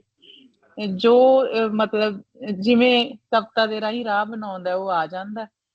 ਜਿਵੇਂ ਮੈਂ ਅੱਜ ਜਦੋਂ ਸੰਗਤ ਵਿੱਚ ਜੁੜਨ ਤੋਂ ਪਹਿਲਾਂ ਇਹ ਨਜ਼ਮ ਨੂੰ ਇੱਕ ਵਾਰੀ ਪੜ੍ਹਿਆ, ਜਿੰਨਾ ਚਿਰ ਤੁਹਾਡਾ ਲਿੰਕ ਆ ਰਿਹਾ ਸੀਗਾ, ਤੇ ਉਦੋਂ ਪਹਿਲੀ ਵਾਰ ਮੇਰੇ ਦਿਮਾਗ ਦੇ ਵਿੱਚ ਖਿਆਲ ਆਇਆ ਕਿ ਮੈਂ ਆਪਦੇ ਜ਼ਿੰਦਗੀ ਦੇ ਵਿੱਚ ਅਧਿਆਪਕਾਂ ਤੇ ਦੋਸਤਾਂ ਦੀ ਬਹੁਤ ਸ਼ੁਕਰਗੁਜ਼ਾਰ ਹਾਂ। ਮੈਨੂੰ ਲੱਗਦਾ ਵੀ ਮੇਰੇ ਕੋਲ ਚੰਗੀਆਂ ਦੋਸਤੀਆਂ ਤੇ ਚੰਗੇ ਅਧਿਆਪਕ ਰਹੇ ਨੇ ਜਿਨ੍ਹਾਂ ਨੇ ਮੈਨੂੰ ਬਣਾਇਆ। ਤੇ ਪਰਿਵਾਰ ਦੀ ਜਿਹੜੀ ਤੁਹਾਨੂੰ ਇਮੀਡੀਏਟ ਸਪੋਰਟ ਹੁੰਦੀ ਹੈ ਉਹ ਹਰ ਇੱਕ ਜੀ ਨੂੰ ਹੁੰਦੀ ਹੈ। ਆਪਾਂ ਗੱਲ ਕੀਤੀ ਹੈ ਕਵਿਤਾ 'ਚ ਵੀ ਕਿ ਮਾਪੇ ਚੀਜ਼ ਹੀ ਐਸੀ ਹੈ। ਤੇ ਮੈਂ ਸੋਚਿਆ ਵੀ ਮੇਰੇ ਜਿਹੜੇ ਅਧਿਆਪਕ ਦਾ ਇਹਦੇ 'ਚ ਨਾਮ ਆਇਆ, ਮੇਰਾ ਅਧਿਆਪਕ ਪੁਨੀਤ, ਉਹਨਾਂ ਨੇ ਮੈਨੂੰ ਬਹੁਤ ਥੋੜੇ ਸਮੇਂ ਲਈ ਪੜ੍ਹਾਇਆ ਸੀਗਾ, ਵੀ ਕੁਛ ਮਹੀਨਿਆਂ ਦੇ ਲਈ। ਤੇ ਵੀ ਉਹਨਾਂ ਦਾ ਕਿਉਂ ਜ਼ਿਕਰ ਮੇਰੀ ਕਿਸੇ ਕਵਿਤਾ 'ਚ ਆਇਆ? ਕਦੇ ਕਿਸੇ ਕਵਿਤਾ ਦੇ ਵਿੱਚ ਇਹ ਜ਼ਿਕਰ ਨਹੀਂ ਆਇਆ, ਹਾਲਾਂਕਿ ਮੈਂ ਇੰਨੀ ਗ੍ਰੇਟਫੁਲ ਹਾਂ ਆਪਦੇ ਅਧਿਆਪਕਾਂ ਵਾਲੇ ਪਾਸਿਓਂ। ਤਾਂ ਫਿਰ ਮੈਨੂੰ ਲੱਗਿਆ ਕਿ ਅਸਲ ਦੇ ਵਿੱਚ ਸਫ਼ਰ ਦੇ ਲਈ ਜੋ ਕੁਛ ਬੰਦੇ ਨੂੰ ਚਾਹੀਦਾ ਹੁੰਦਾ ਉਹ ਸ਼ਾਇਦ ਉਸ ਅਧਿਆਪਕ ਦੀ ਉਸ ਗੱਲ ਨੇ ਮੈਨੂੰ ਸਿਖਾਇਆ ਕਿ ਜਿਹੜੀ ਅਨਸਰਟਨਿਟੀ ਆ ਇਹਦੇ 'ਚ ਬਿਲੀਵ ਕਰਨਾ ਕਿੰਨਾ ਜ਼ਿਆਦਾ ਜ਼ਰੂਰੀ ਆ। ਤੇ ਇਹਦੇ ਹੋਣ ਨੇ ਤੁਹਾਨੂੰ ਕਿੰਨਾ ਧਰਵਾਸ ਦੇਣਾ, ਕਿੰਨਾ ਮਜ਼ਬੂਤ ਬਣਾਉਣਾ ਹੈ। ਕਿਉਂਕਿ ਜ਼ਿੰਦਗੀ ਦੇ ਵਿੱਚ ਕੁਛ ਵੀ ਸਰਟਨ ਨਹੀਂ ਹੈਗਾ, ਕੁਛ ਵੀ ਮਤਲਬ ਇੱਕ ਦਮ ਤੋਂ ਬਾਅਦ ਦੂਜਾ ਦਮ ਵੀ ਨਹੀਂ ਸਾਨੂੰ ਪਤਾ ਕਿ ਆਉਣਾ ਕਿ ਨਹੀਂ ਆਉਣਾ। ਤੇ ਪਰ ਇਹ ਆ ਵੀ ਤੁਸੀਂ ਬਿਨਾਂ ਵਿਉਂਤਬੰਦੀ ਤੋਂ ਵੀ ਨਹੀਂ ਇੱਥੇ ਰਹਿ ਸਕਦੇ, ਕਿਉਂਕਿ ਤੁਸੀਂ ਜੇ ਆਰ ਹੀ ਨਹੀਂ ਦੇ ਰਹੇ ਆਪਦੇ ਆਪ ਨੂੰ ਕਿਸੇ ਕੰਮ ਦਾ ਤੇ ਉਹ ਇੱਕ ਖਾਲੀਪਨ ਦੇ ਨਾਲ ਬੰਦਾ ਭਰ ਜਾਂਦਾ। ਪਰ ਇਹ ਵੀ ਨਹੀਂ ਕਿ ਤੁਸੀਂ ਇੰਨੇ ਪਲਾਨਡ ਚੱਲੋ ਕਿ ਲਾਈਫ ਦੀ ਜਿਹੜੀ ਅਨਸਰਟਨਿਟੀ ਹੈ ਇਹਦਾ ਕਦੇ ਵੈਲਕਮ ਹੀ ਨਾ ਕਰ ਸਕੋ। ਤਾਂ ਜਿਹੜੀ ਬੰਦੇ ਦੀ ਸਿਚੁਏਸ਼ਨ ਆ ਮਤਲਬ ਡੇ ਟੂ ਡੇ ਲਾਈਫ ਦੇ ਵਿੱਚ, ਤੇ ਜਿਵੇਂ ਜੁਬੈਰ ਜੀ ਕਹਿ ਰਹੇ ਸੀਗੇ ਵੀ ਇਹ ਗੱਲ ਮੈਨੂੰ ਇਹ ਰੀਡਿੰਗ ਬੜੀ ਆਏ ਲੱਗੀ ਕਿ ਉਦਾਸੀ ਤੇ ਤਾਂ ਹਮੇਸ਼ਾ ਹੀ ਬੰਦਾ ਹੁੰਦਾ, ਸਫ਼ਰ ਤੇ ਤਾਂ ਹਮੇਸ਼ਾ ਹੀ ਰਿਹਾ, ਪਰ ਇਹ ਆ ਵੀ ਹੁਣ ਸਫ਼ਰ ਕਰਨ ਵਾਲਾ ਬੰਦਾ ਨਾਨਕ ਨਹੀਂ ਹੈਗਾ ਤੇ ਉਹਦਾ ਸਾਥੀ ਮਰਦਾਨਾ ਨਹੀਂ ਹੈਗਾ। ਤੇ ਇਹ ਸਾਰੀਆਂ ਗੱਲਾਂ ਜਿੰਨੀਆਂ ਵੀ ਤੁਸੀਂ ਕੀਤੀਆਂ, ਕੁਛ ਗੱਲਾਂ ਮੇਰੇ ਯਾਦ ਰਹਿ ਗਈਆਂ। ਤੇ ਮੈਨੂੰ ਪਹਿਲਾਂ ਨਹੀਂ ਸੀ ਪਤਾ, ਹੁਣ ਪਤਾ ਲੱਗਿਆ ਵੀ ਇਹ ਨਜ਼ਮ ਦੇ ਵਿੱਚ ਕੀ ਕੀ ਗੱਲਾਂ ਹੋਈਆਂ ਨੇ, ਕਿਉਂਕਿ ਬਹੁਤਾ ਕੁਛ ਨਹੀਂ ਪਤਾ ਹੁੰਦਾ ਲਿਖਣ ਵਾਲੇ ਨੂੰ, ਇੱਕ ਤੁਹਾਡਾ ਵਹਾਅ ਹੁੰਦਾ। ਤੇ ਬਸ ਮੈਨੂੰ ਇੰਨਾ ਕੁ ਪਤਾ ਸੀਗਾ ਪਹਿਲਾਂ ਵੀ ਕਿਹੋ ਜਿਹਾ ਵਿਕਾਸ ਆ ਜਾਂ ਕਿਹੋ ਜਿਹੀ ਤਰੱਕੀ ਹੈ ਵੀ ਜਿਹੜੀ ਸਾਡੀ ਆਪਦੇ ਘਰਾਂ ਤੋਂ ਦੂਰ ਜਾ ਕੇ ਹੁੰਦੀ ਆ, ਚਾਹੇ ਉਹ ਆਪਾਂ ਪਿੰਡ ਚੋਂ ਸ਼ਹਿਰ ਤੱਕ ਆਉਣੇ ਆ, ਚਾਹੇ ਅਸੀਂ ਆਪਦੇ ਮੁਲਕ ਤੋਂ ਬਾਹਰਲੇ ਮੁਲਕਾਂ ਵੱਲ ਜਾਈ ਜਾਂਦੇ ਆ। ਮਤਲਬ ਇੱਕ ਅਸੀਂ ਜਿਹੜੇ ਹੈਗੇ ਆ ਪ੍ਰੋਗਰੈਸ ਦੇ ਲਈ ਇਹ ਕਿੰਨਾ ਜ਼ਰੂਰੀ ਬਣਾ ਲਿਆ ਇਸ ਤਰ੍ਹਾਂ ਦੇ ਸਫ਼ਰਾਂ ਨੂੰ। ਤੇ ਇੱਕ ਦੋ ਸਫ਼ਰ ਜਿਹੜੇ ਮਤਲਬ ਤੁਸੀਂ ਟਾਲ ਨਹੀਂ ਸਕਦੇ ਵੀ ਉਹ ਰਿਵਾਜ ਆ ਜੱਗ ਦੇ, ਹਨਾ, ਕਿ ਡੋਲੀ ਬਹਿੰਦੀਆਂ ਕੁੜੀਆਂ ਦੇ ਮਨ ਦੇ ਵਿੱਚ ਕਿਹੜੇ ਧੜਕੂ ਹੋਣਗੇ। ਉਹ ਸਾਰੇ ਲੋਕ ਜਿਹੜੇ ਇੱਕ ਖਾਸ ਸਫ਼ਰ ਨੂੰ ਤੁਰਦੇ ਆ ਉਦੋਂ ਆਪਦੇ ਮਨ ਦੇ ਵਿੱਚ ਕਿੰਨੇ ਕੁ ਡਰ ਤੇ ਕਿੰਨੀਆਂ ਕੁ ਨਾਲ ਆਸਾਂ ਲੈ ਕੇ ਤੁਰਦੇ ਆ। ਤੇ ਇੰਨਾ ਕੀ ਪਤਾ ਸੀ ਮੈਨੂੰ ਨਜ਼ਮ ਬਾਰੇ, ਬਾਕੀ ਸਾਰਾ ਤੁਸੀਂ ਦੱਸਿਆ। ਬਹੁਤ ਸ਼ੁਕਰੀਆ ਜਸ਼ਨ ਜੀ, ਬਹੁਤ ਮਜ਼ਾ ਆਇਆ ਤੇ ਸਭ ਨੇ ਬਹੁਤ ਸੋਹਣੀਆਂ ਗੱਲਾਂ ਕੀਤੀਆਂ, ਭਰਵੀਆਂ ਗੱਲਾਂ ਕੀਤੀਆਂ ਨੇ ਇਸ ਨਜ਼ਮ ਦੇ ਉੱਤੇ। ਔਰ ਸਾਡੀ ਤੁਹਾਡੇ ਲਈ ਦੁਆ ਹੈ ਕਿ ਤੁਸੀਂ ਹੋਰ ਲਿਖੋ, ਲਿਖਦੇ ਰਹੋ ਤੇ ਜਿਉਂਦੇ ਰਹੋ, ਹੱਸਦੇ ਵਸਦੇ ਰਹੋ। ਸਾਰੇ ਦੋਸਤਾਂ ਮਿੱਤਰਾਂ ਦਾ, ਸੰਗਤੀਆਂ ਦਾ ਉਹਨਾਂ ਨੂੰ ਇੱਕ ਬੇਨਤੀ ਬਹੁਤ ਕਰਨੀ ਹੈ ਸ਼ੁਕਰੀਆ ਜਸ਼ਨ ਜੀ ਨੂੰ, ਬੇਨਤੀ ਜੀ। ਕਰਨੀ ਹੈ ਕਿ ਹੋਰ ਤੁਹਾਡੀਆਂ ਕੋਈ ਪੋਇਟਿਸ ਜਾਂ ਪੋਇਟ ਜਿਹੜੇ ਤੁਸੀਂ ਆਏ ਹੋ ਸੰਗਤ 'ਚ ਤੁਸੀਂ ਦੇਖਿਆ ਹੀ ਹੈ, ਤੇ ਹੋਰ ਕੋਈ ਅਗਰ ਤੁਹਾਡੇ ਜ਼ਿਹਨ 'ਚ ਹੋਣ ਕੇ ਉਹਨਾਂ ਨੂੰ ਇੱਥੇ ਪੜ੍ਹਨਾ ਚਾਹੀਦਾ ਤੇ ਸਾਡੇ ਨਾਲ ਜ਼ਰੂਰ ਉਹਨਾਂ ਦਾ ਜਿਹੜਾ ਨਾ ਕੰਟੈਕਟ ਕਰਾਓ, ਅਸੀਂ ਉਹਨਾਂ ਨੂੰ ਮੌਕਾ ਦੇਵਾਂਗੇ। ਸਾਨੂੰ ਪੋਇਟਸ ਦੀ ਵੀ, ਕਹਾਣੀਕਾਰਾਂ ਦੀ ਵੀ, ਅਸੀਂ ਇੱਕ ਦਫਾ ਸਾਡਾ ਜਿਹੜਾ ਪ੍ਰੋਗਰਾਮ ਮਹੀਨੇ ਬਾਅਦ ਹੁੰਦਾ, ਇੱਕ ਪ੍ਰੋਗਰਾਮ ਸਾਡਾ ਮੁਖੀ ਵਾਲੇ ਬੰਦਿਆਂ ਦਾ ਹੁੰਦਾ, ਦੂਜੇ ਪੰਜਾਬ ਤੋਂ, ਫਿਰ ਦੂਸਰੀ ਦਫਾ ਚੜ੍ਹਦੇ ਦਾ ਜਾਂ ਡੈਸਪੋਰਾ ਦਾ ਵੀ ਹੋ ਸਕਦਾ, ਦੂਜੇ ਮੁਲਕਾਂ ਤੋਂ ਵੀ ਲੋਕੀ ਆ ਸਕਦੇ ਨੇ, ਆਏ ਨੇ ਕੈਨੇਡਾ ਤੋਂ ਵਗੈਰਾ ਤੋਂ, ਬੜੇ ਦੋਸਤਾਂ ਨੇ ਤੇ ਇਹ ਸਾਨੂੰ ਜਿਹੜਾ ਨਾ ਤੁਸੀਂ ਇੱਕ ਤਾਂ ਹੈਗਾ ਰੈਗੂਲਰ ਤੁਸੀਂ ਆਉਂਦੇ ਰਹਿਣਾ, ਇਹ ਆਪਣੀ ਕਹਾਣੀ ਨਜ਼ਮ ਸੁਣਾ ਕੇ ਚਲੇ ਨਾ ਜਾਣਾ ਤੇ ਅੱਗੇ ਤੋਂ ਵੀ ਜਿਹੜਾ ਹਿੱਸਾ ਪਾਉਂਦੇ। ਬਿੱਲੀ ਜੀਤ ਜੀ ਜਿਸ ਤਰ੍ਹਾਂ ਚਲੇ ਗਏ ਮੁੜ ਕੇ ਆਏ ਹੀ ਨਹੀਂ, ਜੇ ਸੁਣ ਰਹੇ ਨੇ ਤੇ ਬਹਰਹਾਲ ਜਸ਼ਨ ਜੀ ਬੜਾ ਮਜ਼ਾ ਆਇਆ ਹੈ। ਔਰ ਇਹ ਜਿਸ ਤਰ੍ਹਾਂ ਜ਼ੁਬੈਰ ਜੀ ਨੇ ਕਿਹਾ ਹੈ ਕਿ ਵਾਕਈ ਤੁਸੀਂ ਆਪਣੇ ਦੋਸਤਾਂ ਨੂੰ ਜ਼ਰੂਰ ਕਹਿਣਾ, ਤੇ ਇੱਕ ਵਾਰੀ ਕਹਾਣੀ ਹੁੰਦੀ ਹੈ, ਇੱਕ ਵਾਰੀ ਨਜ਼ਮ ਹੁੰਦੀ ਹੈ, ਔਰ ਆਰਟੀਕਲ ਵੀ ਹੁੰਦਾ ਹੈ ਸਾਡਾ। ਤੇ ਇੱਕ ਐਸਾ ਪਲੇਟਫਾਰਮ ਹੈ ਜਿਹੜੀ ਆਪਣੀ ਮਾਂ ਬੋਲੀ ਪੰਜਾਬੀ ਲਈ ਸਾਰਾ ਕੁਛ ਚੱਲ ਰਿਹਾ ਹੈ, ਉਹਦੀ ਮੁਹੱਬਤ ਚੱਲ ਰਹੀ ਹੈ, ਪਿਆਰ ਮੁਹੱਬਤ। ਤੇ ਬਹੁਤ ਸ਼ੁਕਰੀਆ ਤੁਹਾਡਾ ਔਰ ਸਾਡੇ ਸਾਰੇ ਸੰਗਤੀਆਂ ਦਾ। ਤੇ ਹਾਂ, ਬਹੁਤ ਅੱਛਾ ਲੱਗਿਆ, ਇਹ ਬੜੀ ਖੂਬਸੂਰਤ ਇੱਕ ਸ਼ਾਮ ਸੀ ਸਾਡੀ ਤੁਹਾਡੇ ਨਾਲ। ਤੇ ਰੱਬ ਰੱਖਾ, ਫੇਰ ਮਿਲਾਂਗੇ ਅਗਲੀ ਵਾਰੀ, ਜਿਉਂਦੇ ਰਹੇ ਤੇ। ਰੱਬ ਰੱਖਾ ਸਮੀਨਾ ਜੀ, ਬਹੁਤ ਅੱਛਾ ਰਿਹਾ ਅੱਜ ਦਾ, ਬੜਾ ਅੱਛਾ ਬਹੁਤ ਰਿਹਾ। ਅੱਛਾ ਗਿਆ, ਬਹੁਤ ਸ਼ੁਕਰੀਆ ਜੀ, ਬੜਾ ਚੰਗਾ ਲੱਗਿਆ ਪੰਜਾਬੀ ਤੁਹਾਨੂੰ ਪਿਆਰੇ ਸਾਰਿਆਂ ਨੂੰ ਮਿਲ ਕੇ। ਜਦ ਯੰਗ ਲੋਕ ਪੰਜਾਬੀ ਪਿਆਰੇ ਹੋ ਜਾਂਦੇ ਨੇ ਤਾਂ ਬੜੀ ਢਾਢਸ ਮਿਲਦੀ ਹੈ ਕਿ ਚੱਲੇਗੀ ਅੱਗੇ, ਜ਼ਬਾਨ ਹੋਰ ਵੀ ਵਧੀਆ ਹੋਏਗੀ। ਬਿਲਕੁਲ, ਇੱਕ ਹੋਪ ਗੁਰਦਾਸ ਜੀ ਜਿਹੜੀ ਹੈ ਤੁਹਾਡਾ ਨਾ। ਵੀ ਬਹੁਤ ਬਹੁਤ ਸ਼ੁਕਰੀਆ। ਹਾਂ, ਗੁਰਦਾਸ ਜੀ ਹਮੇਸ਼ਾ ਆਉਂਦੇ ਨੇ ਸਾਡੇ ਮੈਂ ਕਿਹਾ ਪਰਮਾਨੈਂਟ ਸੰਗਤੀ ਨੇ। ਸਰਤਾਜ ਜੀ ਕਿਆ ਕਰਨਾ, ਸਰਤਾਜ ਜੀ ਜੀ ਜੀ ਸਰਤਾਜ ਜੀ ਨੂੰ ਕਿਹਾ ਸੀ, ਉਹ ਨਹੀਂ ਹੁੰਦਾ ਤਾਂ ਸਰਤਾਜ ਸਰਤਾਜ ਜੀ। ਅੱਛਾ, ਰਿਕਾਰਡਿੰਗ ਬੰਦ ਕਰ ਦਿਓ। ਹਾਂਜੀ, ਇੱਕ ਮੈਨੂੰ ਵਾਰ-ਵਾਰ ਮੇਰੇ ਦਿਮਾਗ ਦੇ ਵਿੱਚ ਆ ਰਿਹਾ ਸੀਗਾ, ਮੈਂ ਸੰਗਤ ਦੇ ਵਿੱਚੋਂ ਦੀ ਵੀ ਸਾਡੀ ਗੱਲਬਾਤ ਚੱਲੇਗੀ। ਮੁਹੰਮਦ ਜੀ ਨੂੰ ਕਿਹਾ ਸੀ, ਮੁਹੰਮਦ ਸਈਦ ਜੀ ਨੂੰ, ਕਿ ਜੇ ਮਤਲਬ ਆਪਾਂ ਮੈਂ ਸਾਰਿਆਂ ਦੇ ਚਿਹਰੇ ਦੇਖ ਸਕਾਂ ਤਾਂ, ਕਿਉਂਕਿ ਉਹਦੇ ਨਾਲ ਯਾਦ ਰਹਿ ਜਾਂਦਾ ਕਿ ਕੌਣ-ਕੌਣ ਸ਼ਾਮਲ ਸੀਗਾ ਸੰਗਤ ਦੇ ਵਿੱਚ। ਤੇ ਦੂਜੀ ਗੱਲ ਜਿਹੜੀ ਤੁਸੀਂ ਆਖੀ ਹੈ ਕਿ ਕੋਈ ਹੋਰ ਜਿਹੜੇ ਸਾਡੇ ਲਿਖਣ ਵਾਲੇ ਨੇ ਇੱਧਰਲੇ ਪਾਸੇ ਬੜਾ ਚੰਗਾ ਲਿਖ ਰਹੇ ਨੇ, ਮੇਰੀ ਉਮਰ ਦੇ ਲੋਕੀ। ਅਕਸਰ ਸਾਨੂੰ ਇਹ ਹੁੰਦਾ ਹੈ ਕਿ ਅਸੀਂ ਵੀ ਪਹਿਲਾਂ ਇਹੀ ਸਮਝਦੇ ਰਹੇ ਵੀ ਵੱਡੀ ਸਿਆਣੀ ਉਮਰ ਦੇ ਵਿੱਚ ਪਹੁੰਚ ਕੇ ਅਸੀਂ ਸਿਆਣੀਆਂ ਗੱਲਾਂ ਕਰ ਸਕਦੇ ਹਾਂ, ਤੇ ਪਰ ਸਾਡੇ ਵਾਲੇ ਪਾਸੇ ਕਵਿਤਾ ਦੇ ਖੇਤਰ ਦੇ ਵਿੱਚ ਇਹ ਜਿਹੜਾ ਭਰਮ ਆ ਉਹ ਟੁੱਟਿਆ, ਤੇ ਬਹੁਤ ਸੋਹਣੀ ਕਵਿਤਾ ਲਿਖੀ ਜਾ ਰਹੀ ਹੈ ਔਰ ਉਹਨੂੰ ਐਕਨੋਲੇਜਮੈਂਟ ਵੀ ਮਿਲ ਰਹੀ ਹੈ ਉਸ ਕਵਿਤਾ ਨੂੰ। ਸਹੀ ਕਹਿੰਦੇ। ਤੇ ਕਹਾਣੀ ਵਾਲੇ ਪਾਸੇ ਫਿਕਸ਼ਨ ਸਾਡੇ ਘੱਟ ਲਿਖਿਆ ਜਾ ਰਿਹਾ, ਪਰ ਉਹਦੇ ਵਿੱਚ ਵੀ ਕੁਝ ਨਵੇਂ ਬੰਦੇ ਹੈਗੇ ਨੇ, ਤੇ ਜ਼ਰੂਰ ਹੌਲੀ-ਹੌਲੀ ਕਰਕੇ ਅਸੀਂ ਸੰਗਤ ਦੇ ਨਾਲ ਜੁੜਾਂਗੇ ਤੇ ਸਾਨੂੰ ਬੜਾ ਚੰਗਾ ਲੱਗੂਗਾ। ਬਹੁਤ ਸਾਰੇ ਲਫ਼ਜ਼ ਜਿਵੇਂ ਤੁਸੀਂ ਕਿਹਾ ਕਿ ਤੁਹਾਡੇ ਲਈ ਓਪਰੇ ਹੋ ਸਕਦੇ ਆ, ਇਸੇ ਤਰ੍ਹਾਂ ਅਸੀਂ ਵੀ ਕੁਝ ਸਿੱਖਾਂਗੇ ਜਿਹੜਾ ਸਾਡੇ ਲਈ ਓਪਰਾ ਹੋਵੇ, ਹਨਾ। ਤੇ ਬੜਾ ਸ਼ੁਕਰੀਆ ਜੀ, ਤੁਸੀਂ ਬੜੇ ਵਿਸਥਾਰ ਚ ਗੱਲ ਕੀਤੀ।